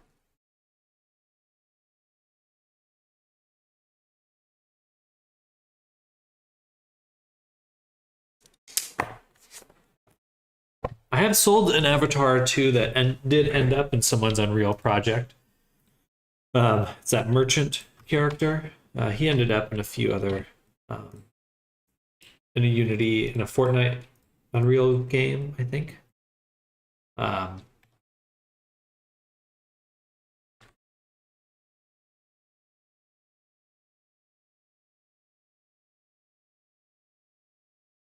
move this up. Really annoys me that I can't adjust the positions here. I'm just a stickler for naming conventions.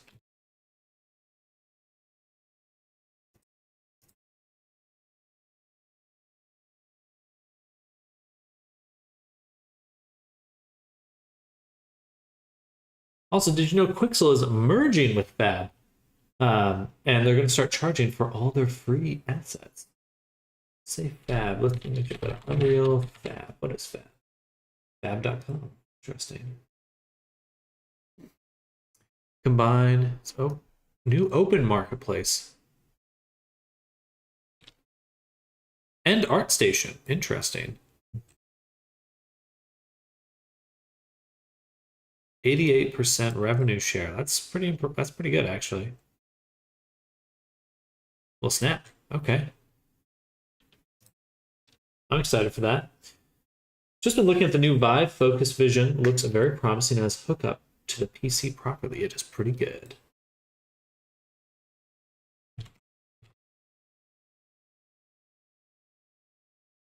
This is new?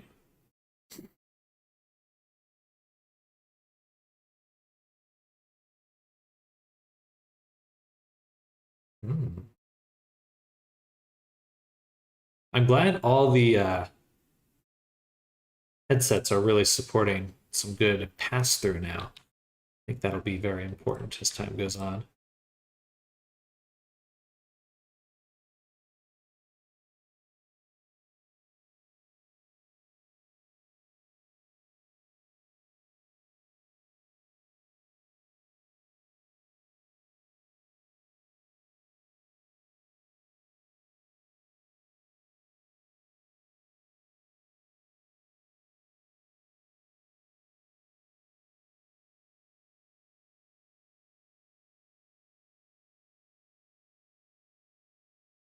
You can do 100% face tracking on it. Oh, think about using it for animation. That's really cool.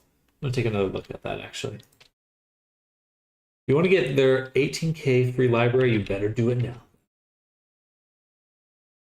I'm always tempted to do a bunch of downloading and stuff, but I think I'll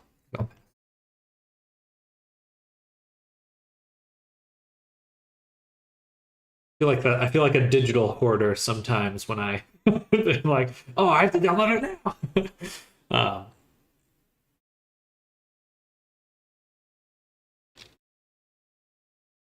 Full body tracker support, base station free. Ooh, base station free. That is actually pretty good. Did this just get announced? It's only $1,000. That's pretty compelling.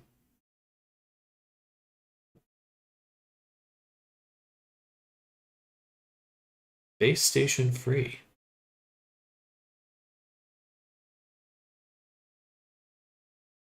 And hand tracking.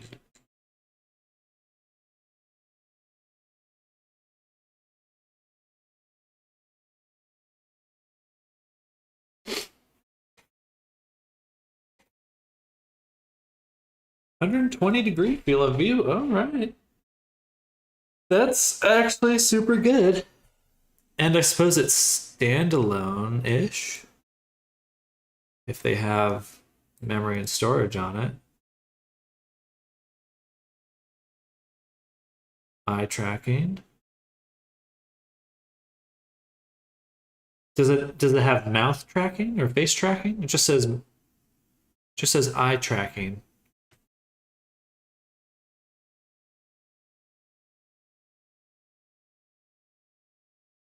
So you can add it. Oh, okay, so they have an add-on for the face tracking. I've seen people with the a few of my clients have had. Yeah, okay, I see it right there. Because in this one, there's nothing on the bottom, but on this one, there is something on the bottom. Oh yeah, right there. Wow, they specifically mentioned VR chat. Connected VR chat like never before. Interesting.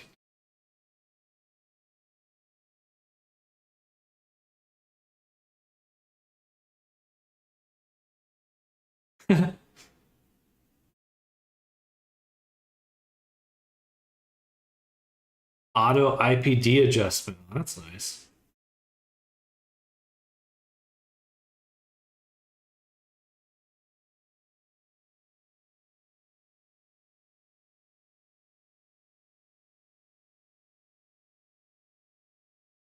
Well, I'm definitely. I would get that over the Apple, which is probably it's a third of the price. So, also you can play games on it, so there's not really much competition. But still, you know what I mean.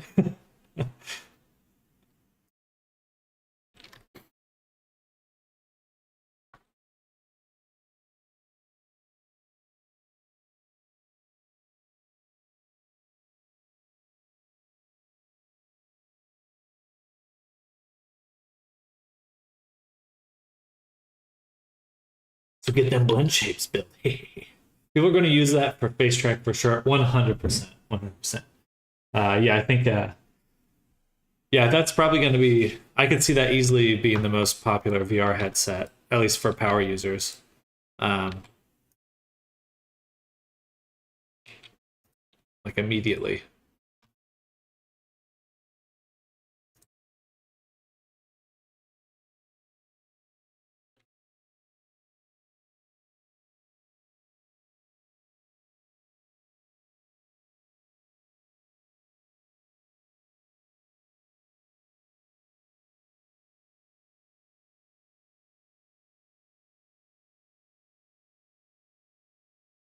All right, we got our tube here for the tail. Well, thanks for pointing that out. I'm gonna probably be checking that out just a little while. Give it to me. Give it to me.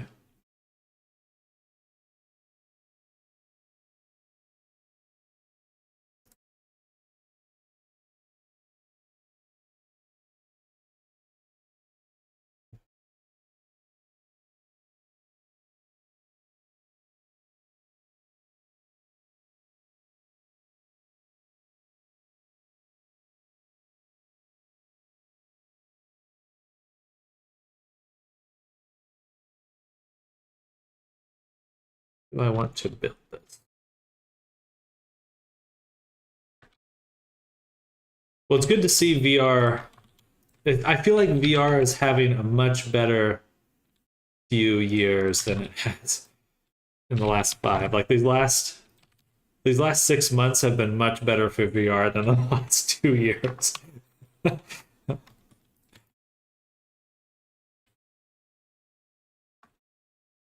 Just getting better. It really is. One of the reasons I stayed on my channel was for avatars, so I look at everything. Like yeah.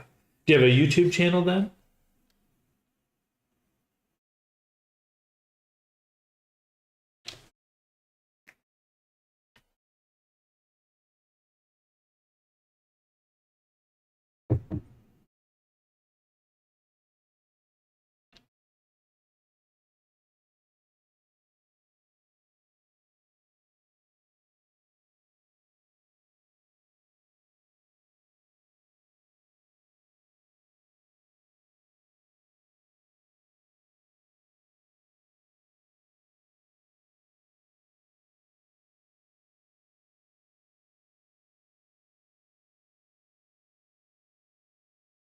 But everybody's been going through a drought. Very true. It's time for more. Give me more.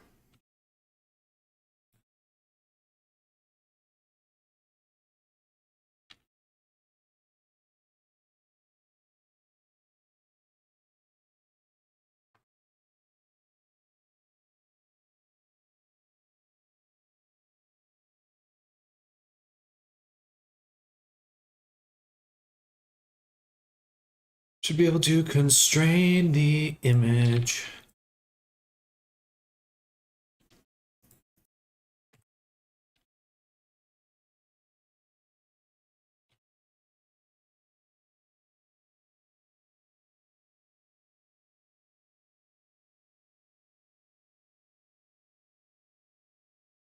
Okay, so that's precisely half.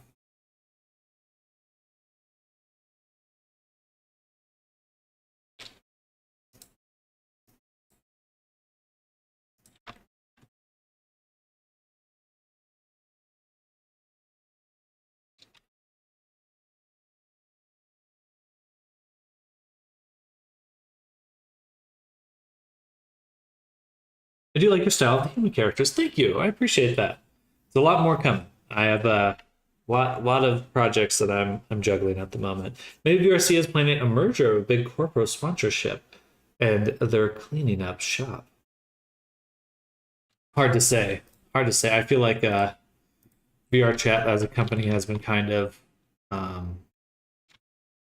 they've been in pursuit of corporate money for a while, and it doesn't seem to have gone in their favor.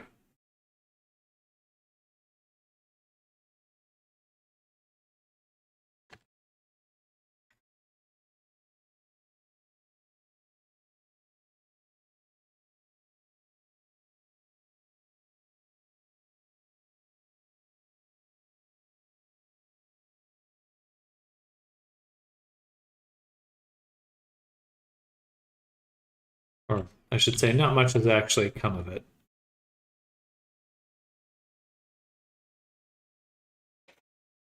They're the original creators of VR chat. Oh, interesting. At least they're still open. No, it's always good to have more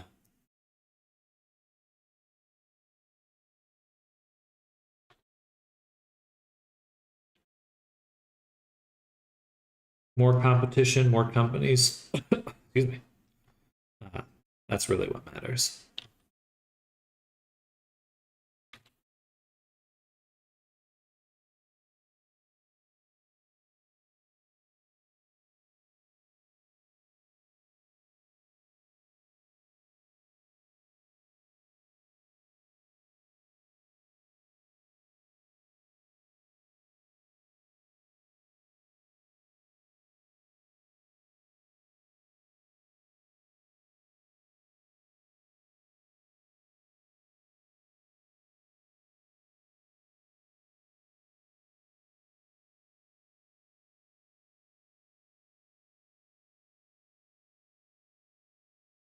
This thing's huge.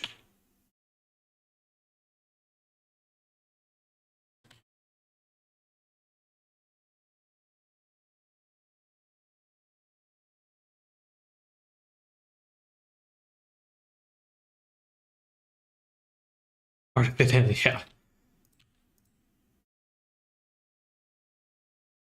Something like this, and then we'll make a new UV map.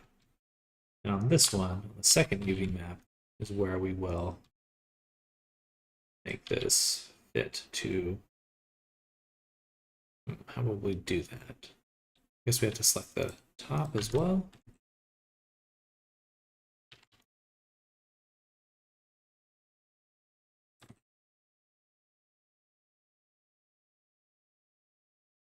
Do ESY0, distribute, live unwrap, in the bottom, unwrap, there we go. Got something like that.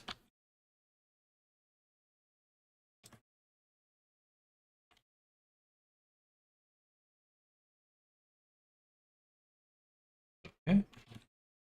Export with all of this is gonna probably break the frill texture.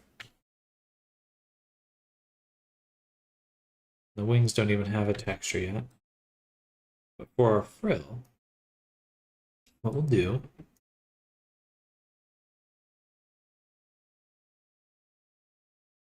is get rid of the texture on the top and bottom. Or actually, no, I don't have to do that. I can just tell them use UV1.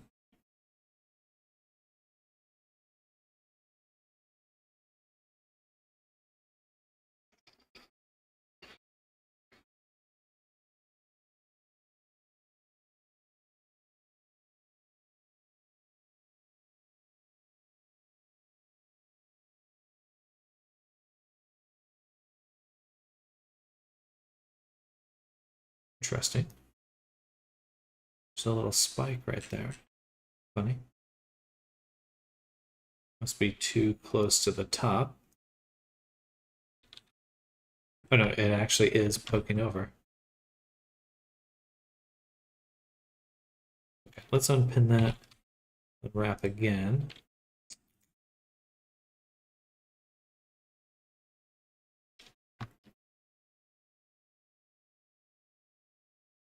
And like this. Maybe more like this.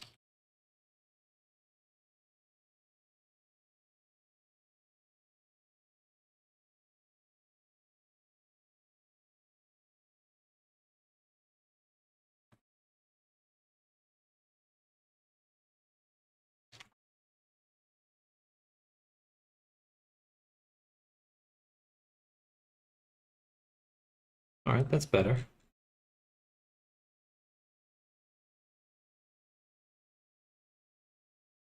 Doesn't quite match that curved spike that I like. That curved spike that I like. What can we do to make that happen? I think what we need to do is make each point. Okay. So what we'll do,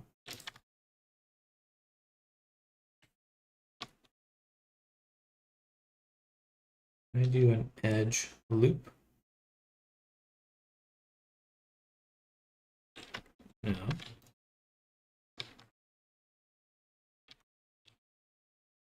But I can do that, so this will take a little bit, but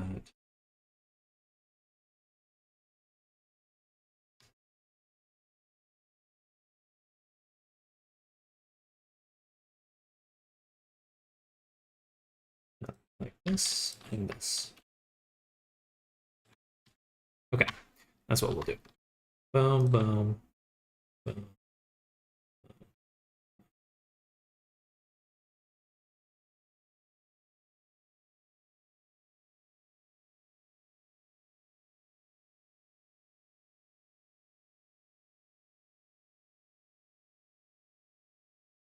One, two,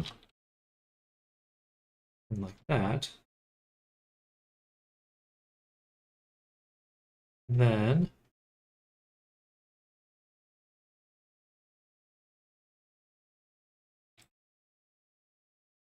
distribute.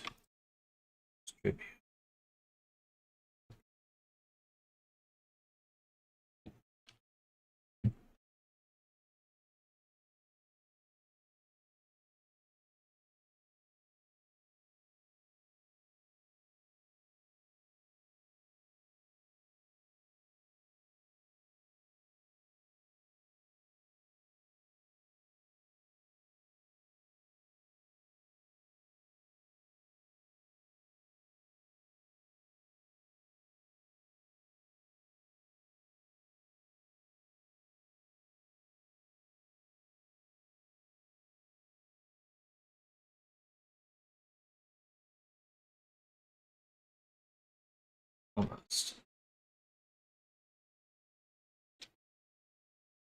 Do I do it per what? Per stack? Oh, so it's a lot of work. But I do want them to kind of curve up. It looks good.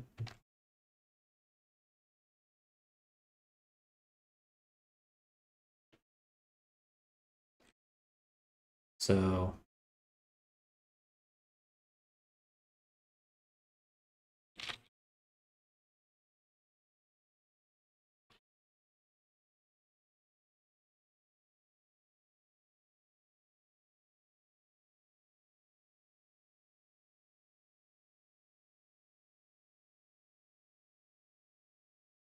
let's do just 2 at the start. Those will be the easiest to judge if they're working as intended.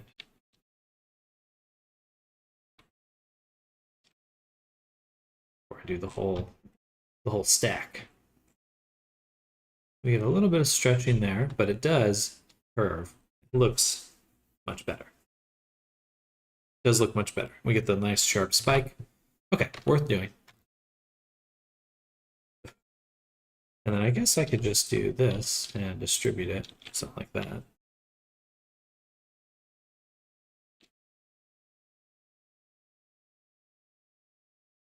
Yeah, what's that look like?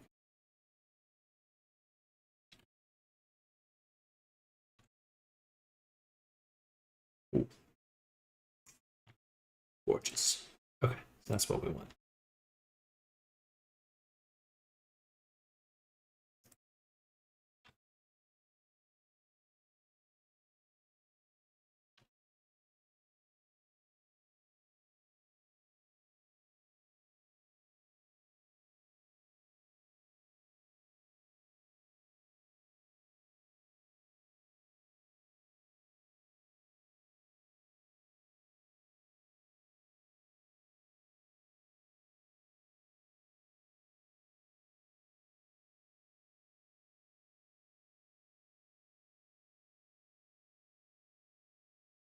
Really should have done this before I applied the curve. That would have saved me a lot of time.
Probably don't have to worry about these smaller ones after a certain point.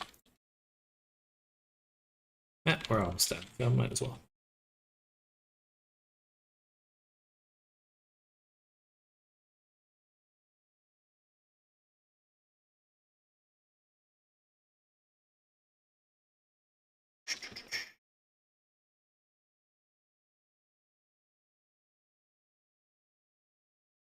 Right.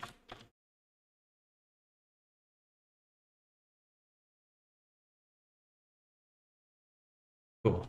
I got this nice kind of flow with the mesh. That looks a lot better. Awesome.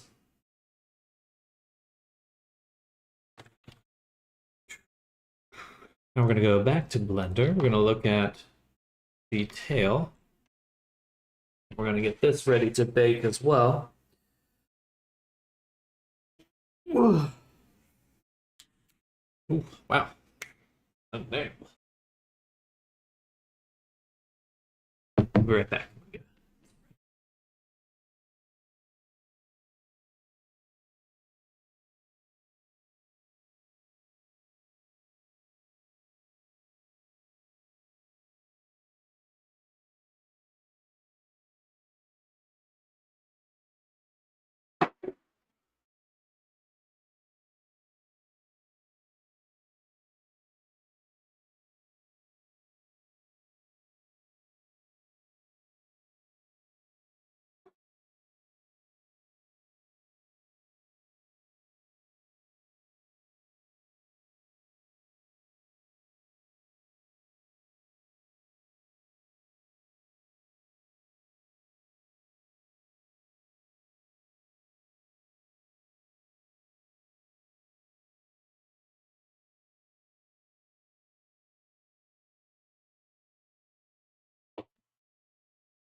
I think it's a bit silly we have to stick everything into a square still.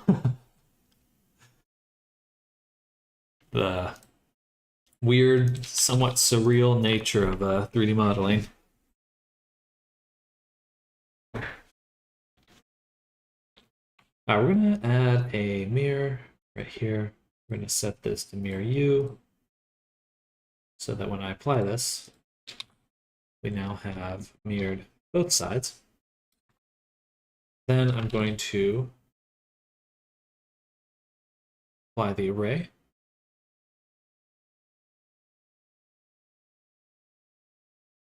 Apply the curve. And subdivision is too strong for this, for the low poly version. So we'll want to keep it like right here. For the version we're actually going to put in game, apply. All right. Now I've got this nice object. We'll slice it. And we're going to duplicate the UV map and unwrap. Well, which one do we want to unwrap? The one we're going to tile will probably be the first one. So there we go. Alt P, UU, with this nice tail. Boom, boom, point 2. 2.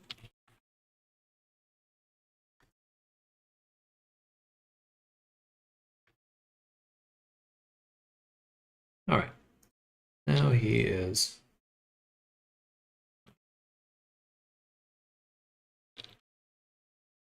the bottom of the tail is kind of rough. Let me pull this out a little.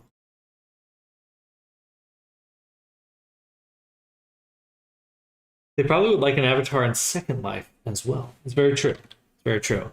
Yeah, I think I'm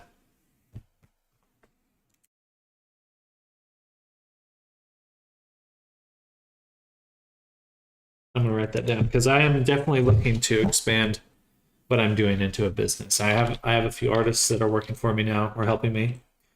Not working for me, freelancing for me. Would be the most accurate way to put that. And I think there's a lot of potential there.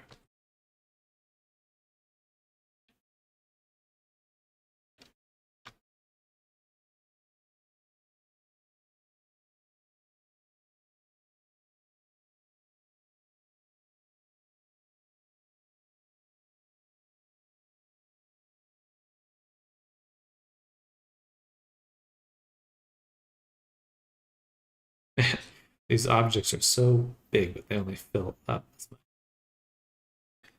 Probably get some automatic tools to do the skeleton work for you, so probably wouldn't take too much work.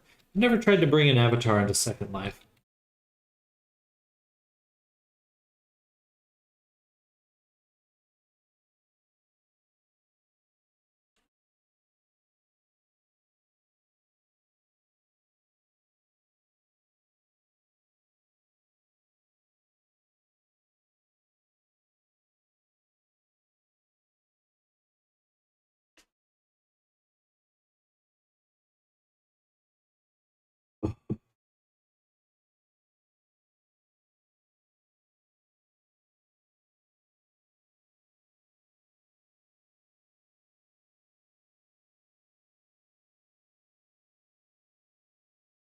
I'll have to take a look at that. There's a few add-ons I've seen in order to convert, like Blender add-ons, in order to convert different rigs to different formats, called XPy, EXPY. So that may be what I look into, because that should do the trick.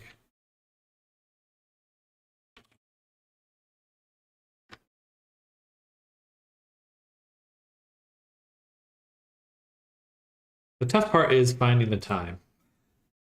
That's the real struggle. Like,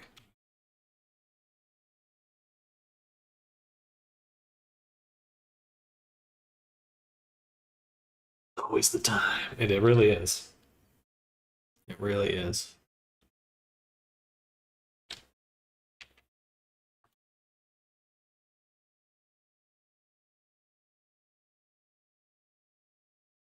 We're going to put these objects all into tail.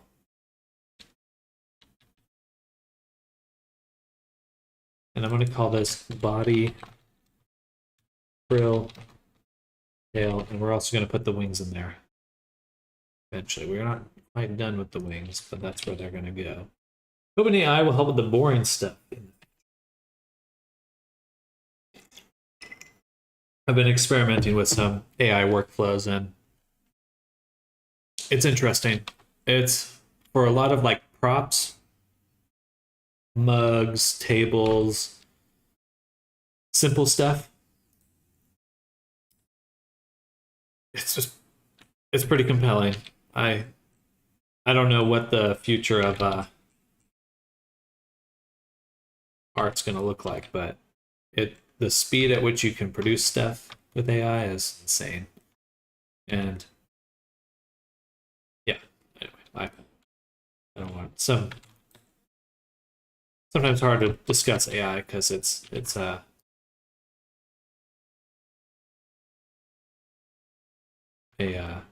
polarizing topic, but definitely in an interesting spot.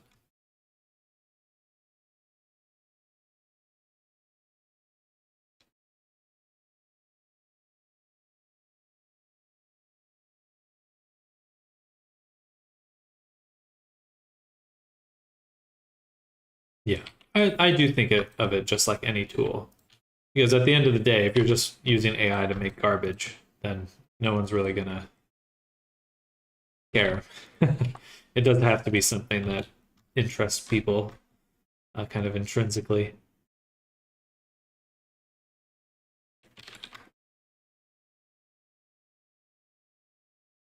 Grab some reference images.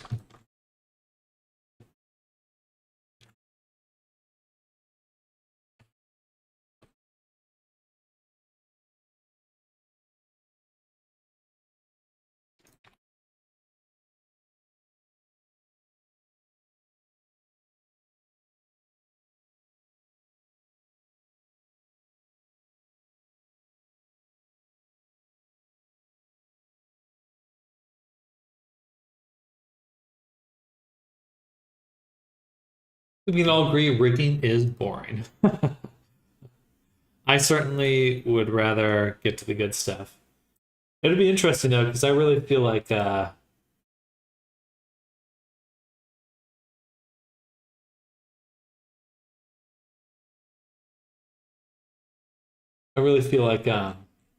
the what 3D models and stuff like that are even going to look like down the line is going to be very, very different. Very different. There's already some.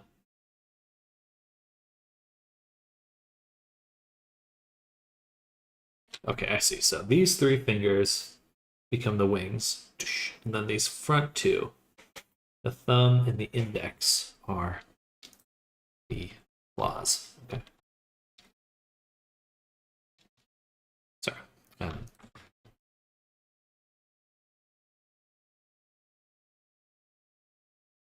But I do think we're going to see a lot. We're going to see a lot of AI. It's certainly entering a very interesting spot in our timeline, human timeline.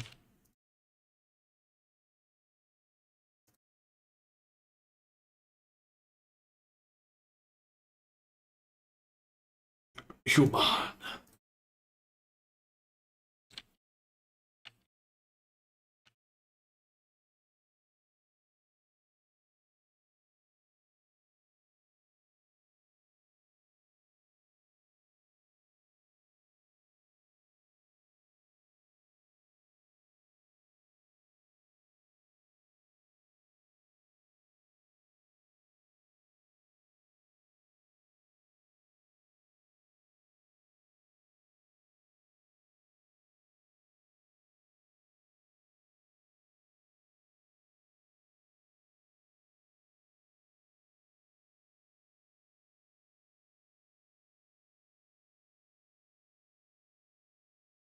Okay, so for the thingies,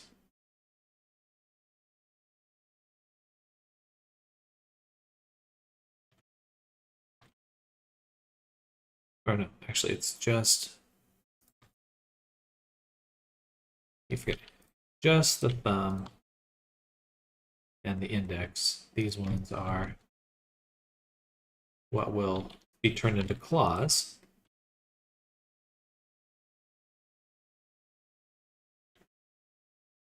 These other ones are the points that the tendons will attach to. I'm going to delete those.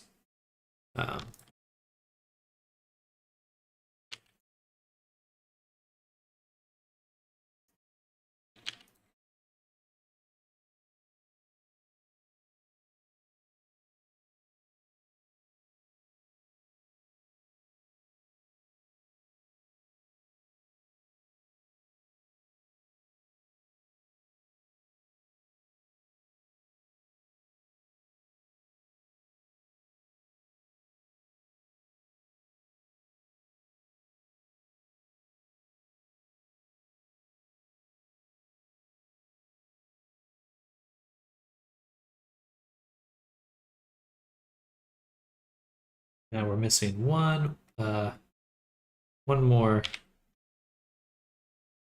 dealio like that. Dealio like that. That right there. Right there, right there.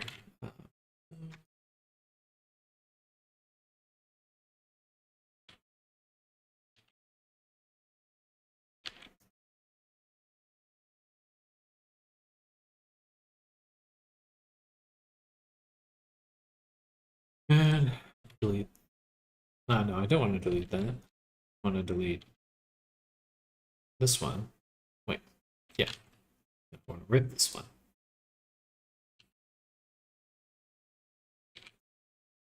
There we go.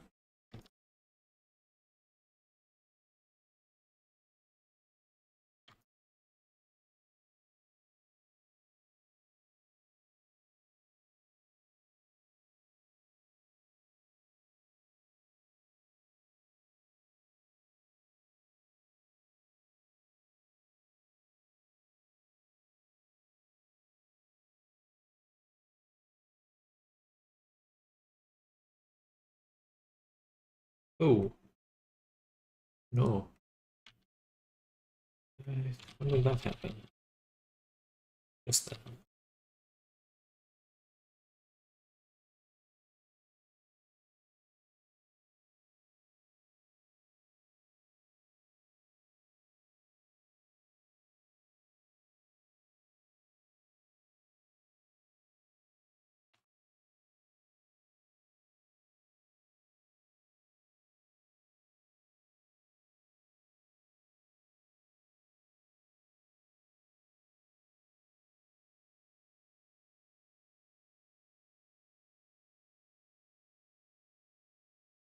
Wings! Hmm. Know what I really want? Chicken wings. Hungry.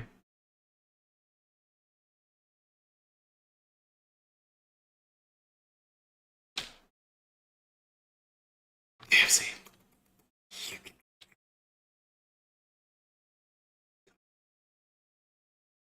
Hmm.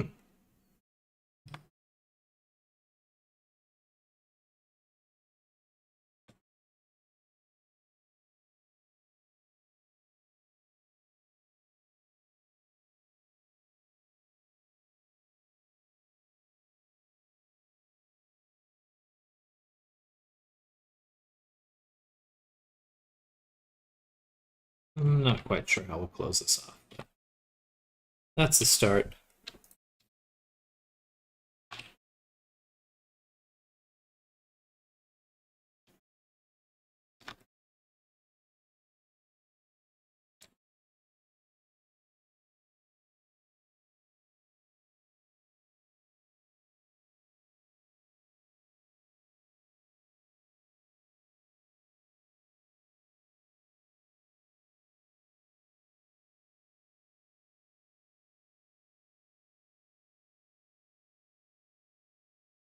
Basically like this, with all three of the fingers pointing down there.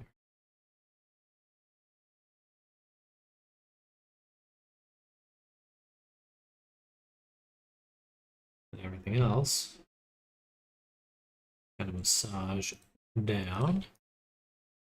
Probably need to use some sculpting to really that looking right.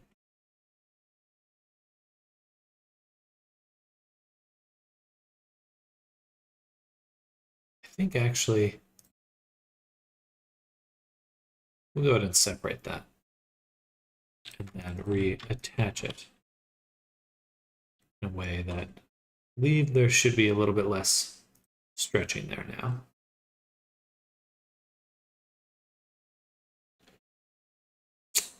You know what? No,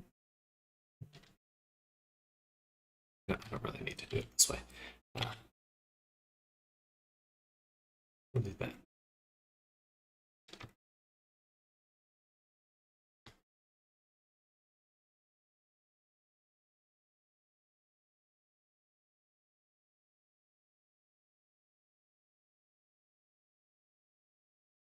So how are we going to do it then? We're just going to take this, extrude it over.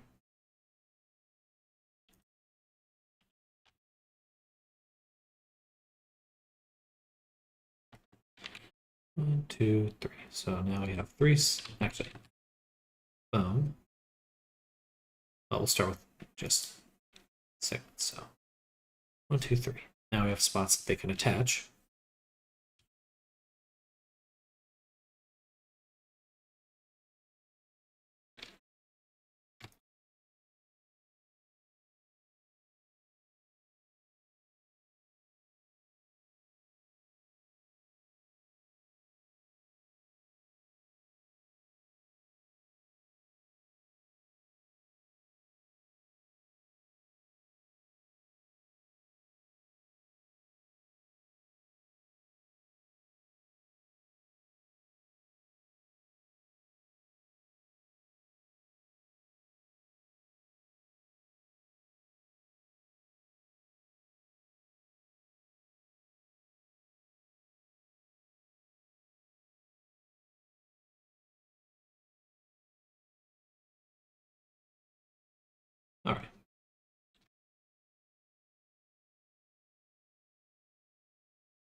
is the nice part about working with boxes. I know how they connect.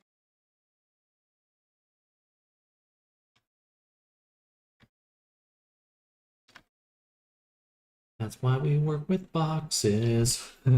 Finally managed to bake my barrel mimic normals, only to discover I'm going to have to redo the UVs and textures if I want to actually hide the seam with the normal.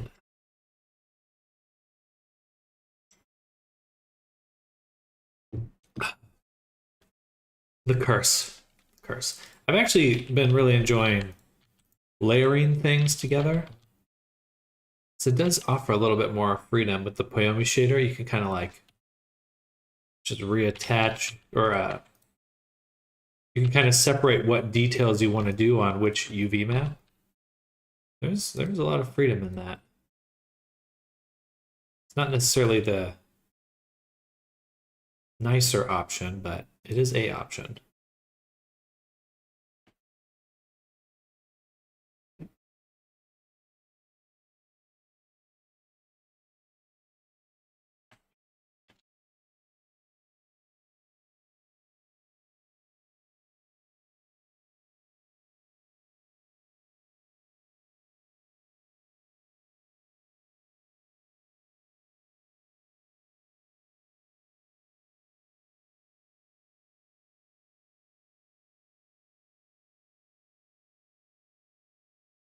I think that finger is going to be weird if we put it like put it there like that.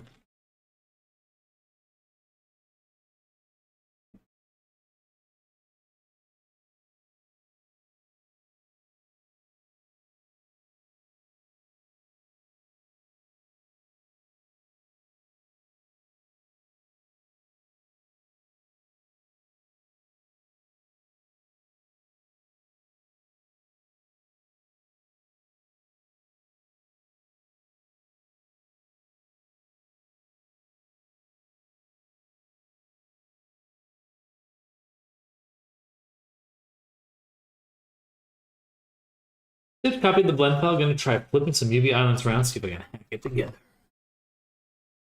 Hack the planet. Hack the planet.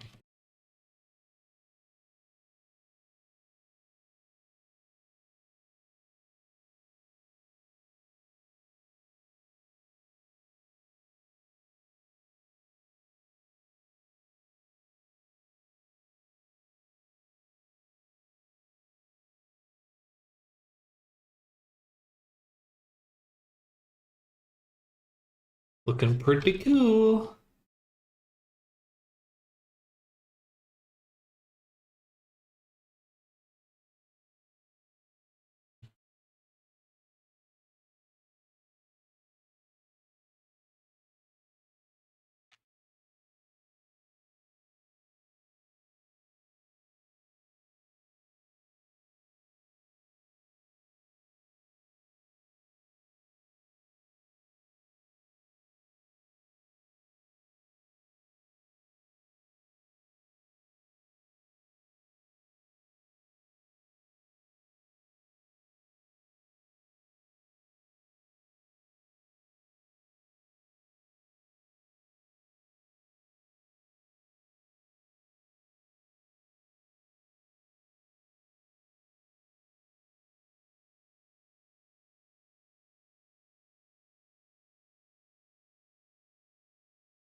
Ooh, those look ginormous.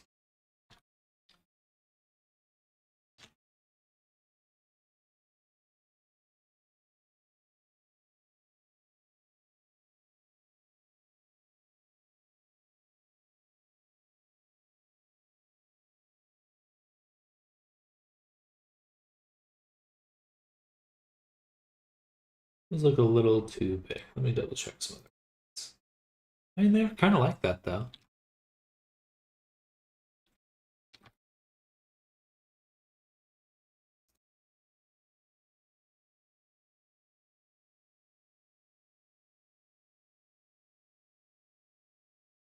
Little spikes.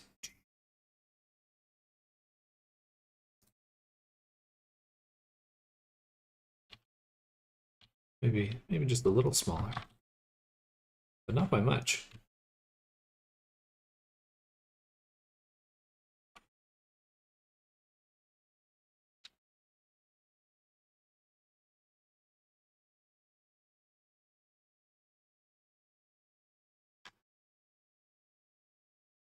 Right about there, so I think we mostly just need to clean up this webbing look.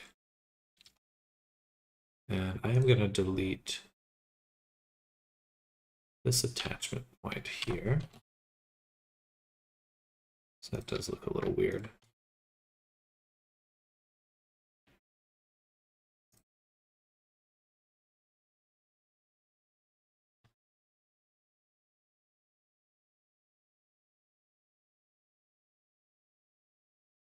But we do have a nice one right here we can go with.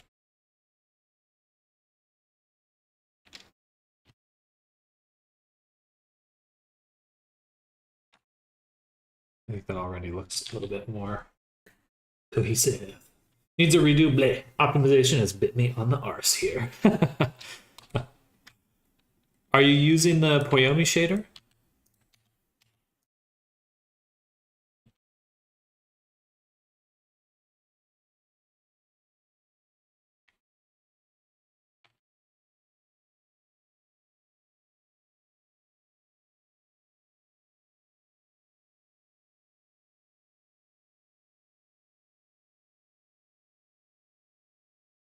If you are, standard light. Gotcha, gotcha.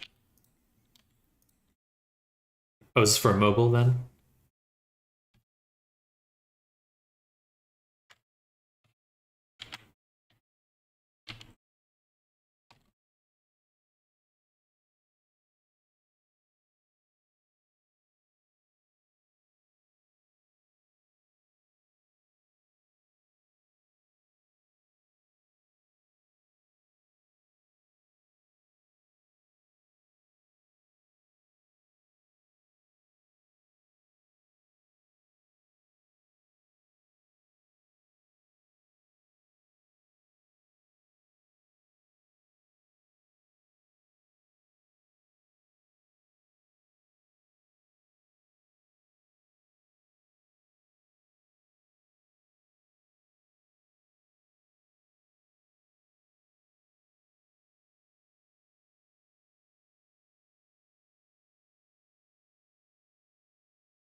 Ooh, okay. Very cool stuff. I was hoping to make the world quest compatible, so I didn't want to go bonkers with Poyomi magic. Magic.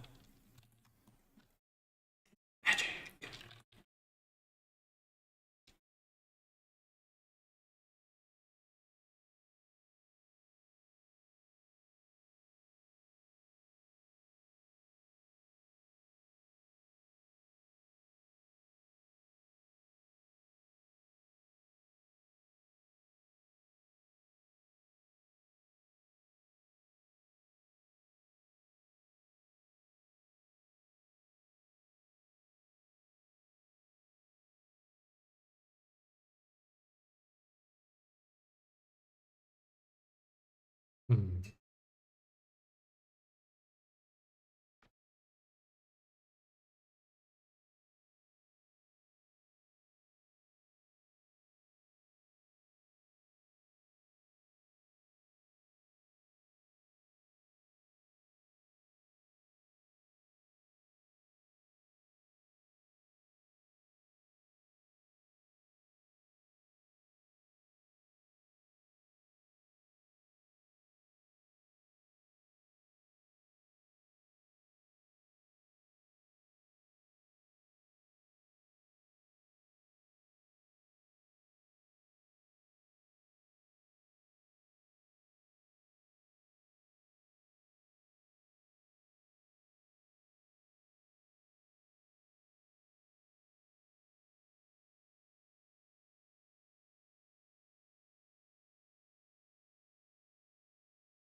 that fits a little better.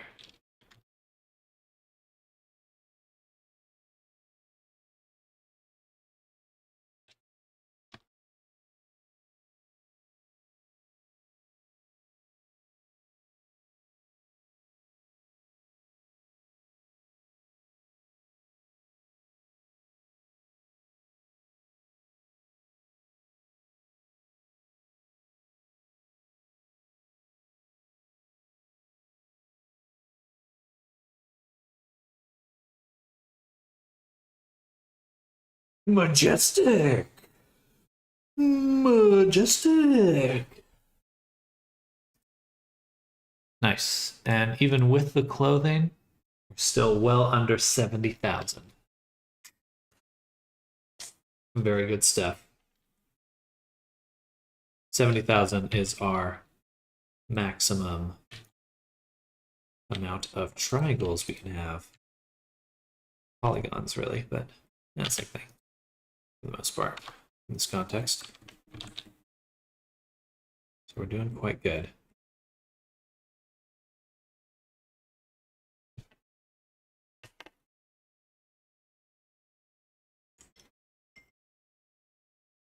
All right, another 30 minutes, and then I will be going on lunch.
All right. Looking quite good.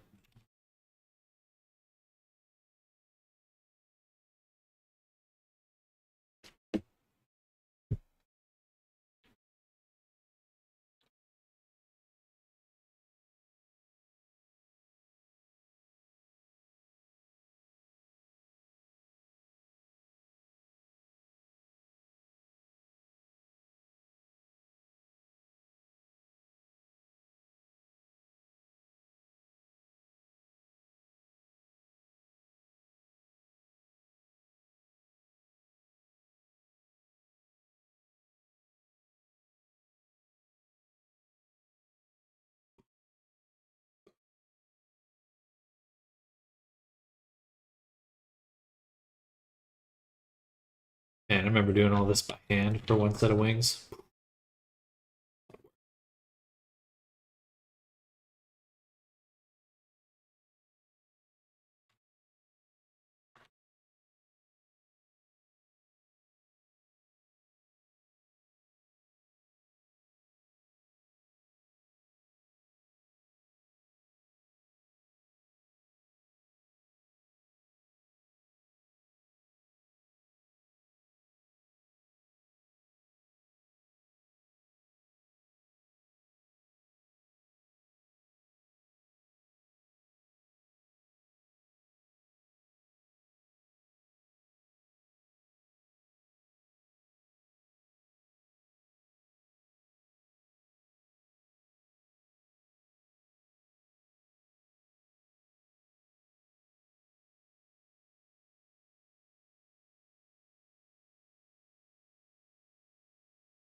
All right, almost there.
Right.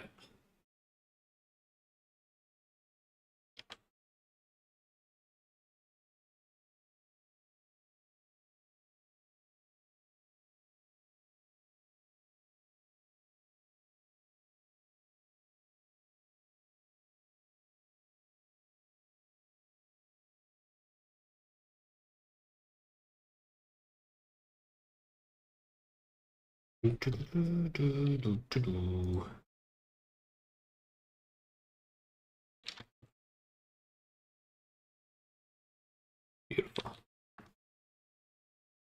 Coming out well. Very well.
All right, let's see.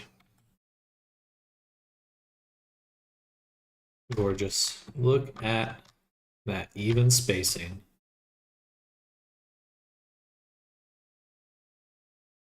These could line up better. Well, no, they're on opposite sides. That's probably as good as they're going to be able to line up.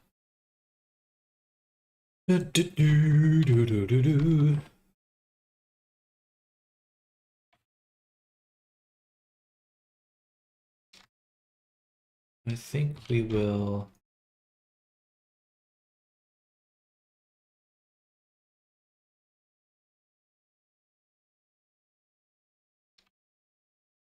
Put the cuts on the top, the wing fingers.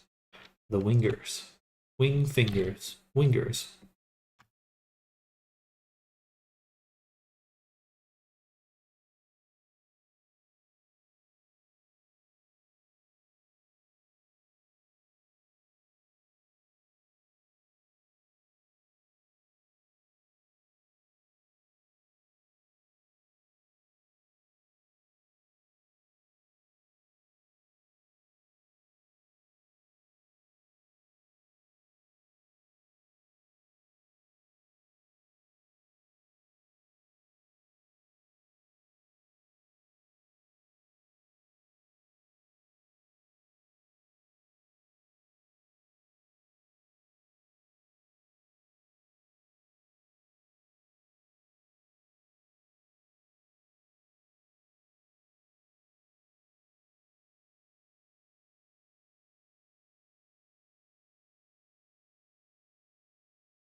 All right.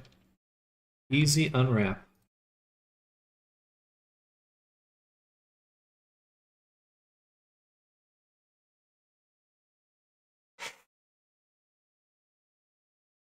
Ooh.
Cool.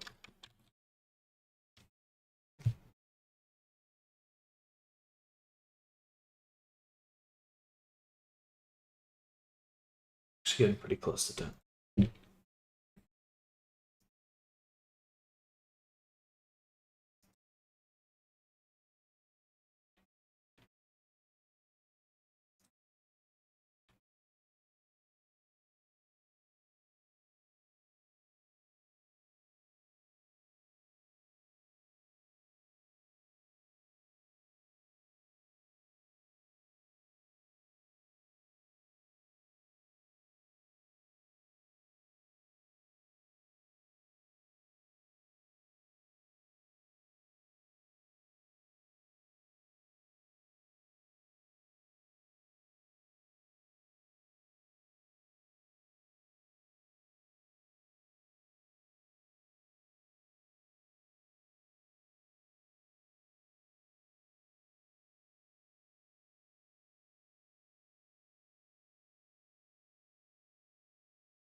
All right, majestic.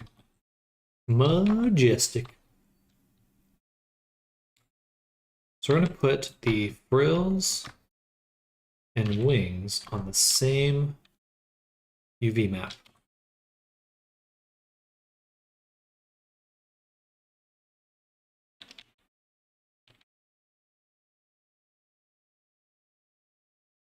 Because I want to bake some ambient occlusion for the frills. They're not going to be the same material. They're not going to use the same material, but they will. Maybe we should slice these off.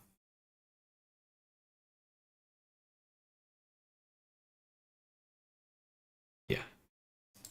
Yeah, we should. So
maybe a little too long.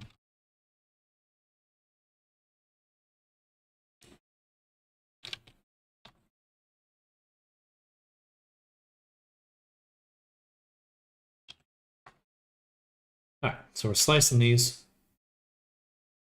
Then we're going to cut the backs. Of course, the worst fill.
Ooh, I'm getting tired. All right, we'll be going on lunch in just a moment.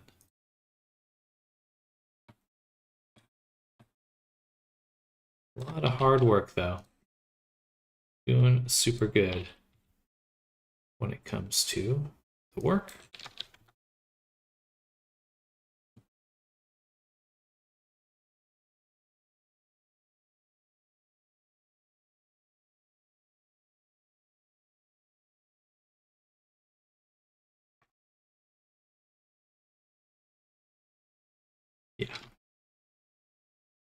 This is a lot easier to work with.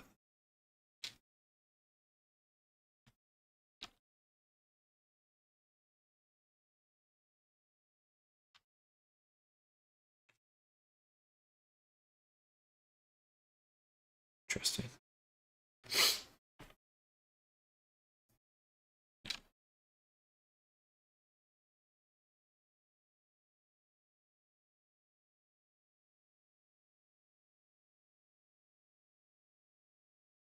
Weird spider hand. A lot of refining to do there, but we'll make a claw.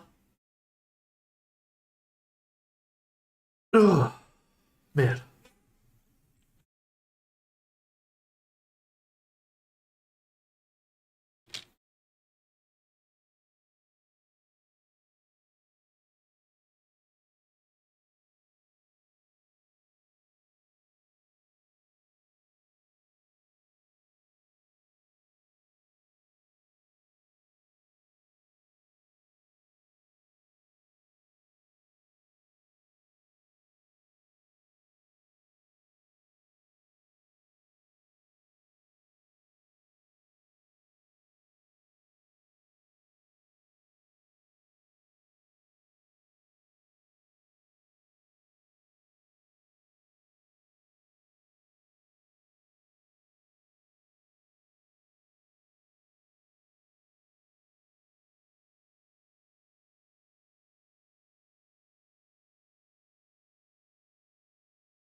Like the bottom of the wings, they get this weird kind of pinch.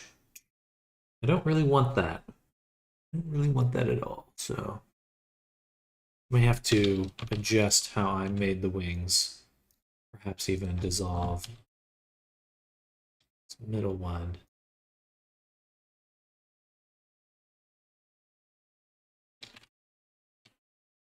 Something like that. Not something I'm going to worry about at the moment, though. I think we're going to call it here for the morning session. Thank you all for hanging out. I got to get going. Got to get my run on.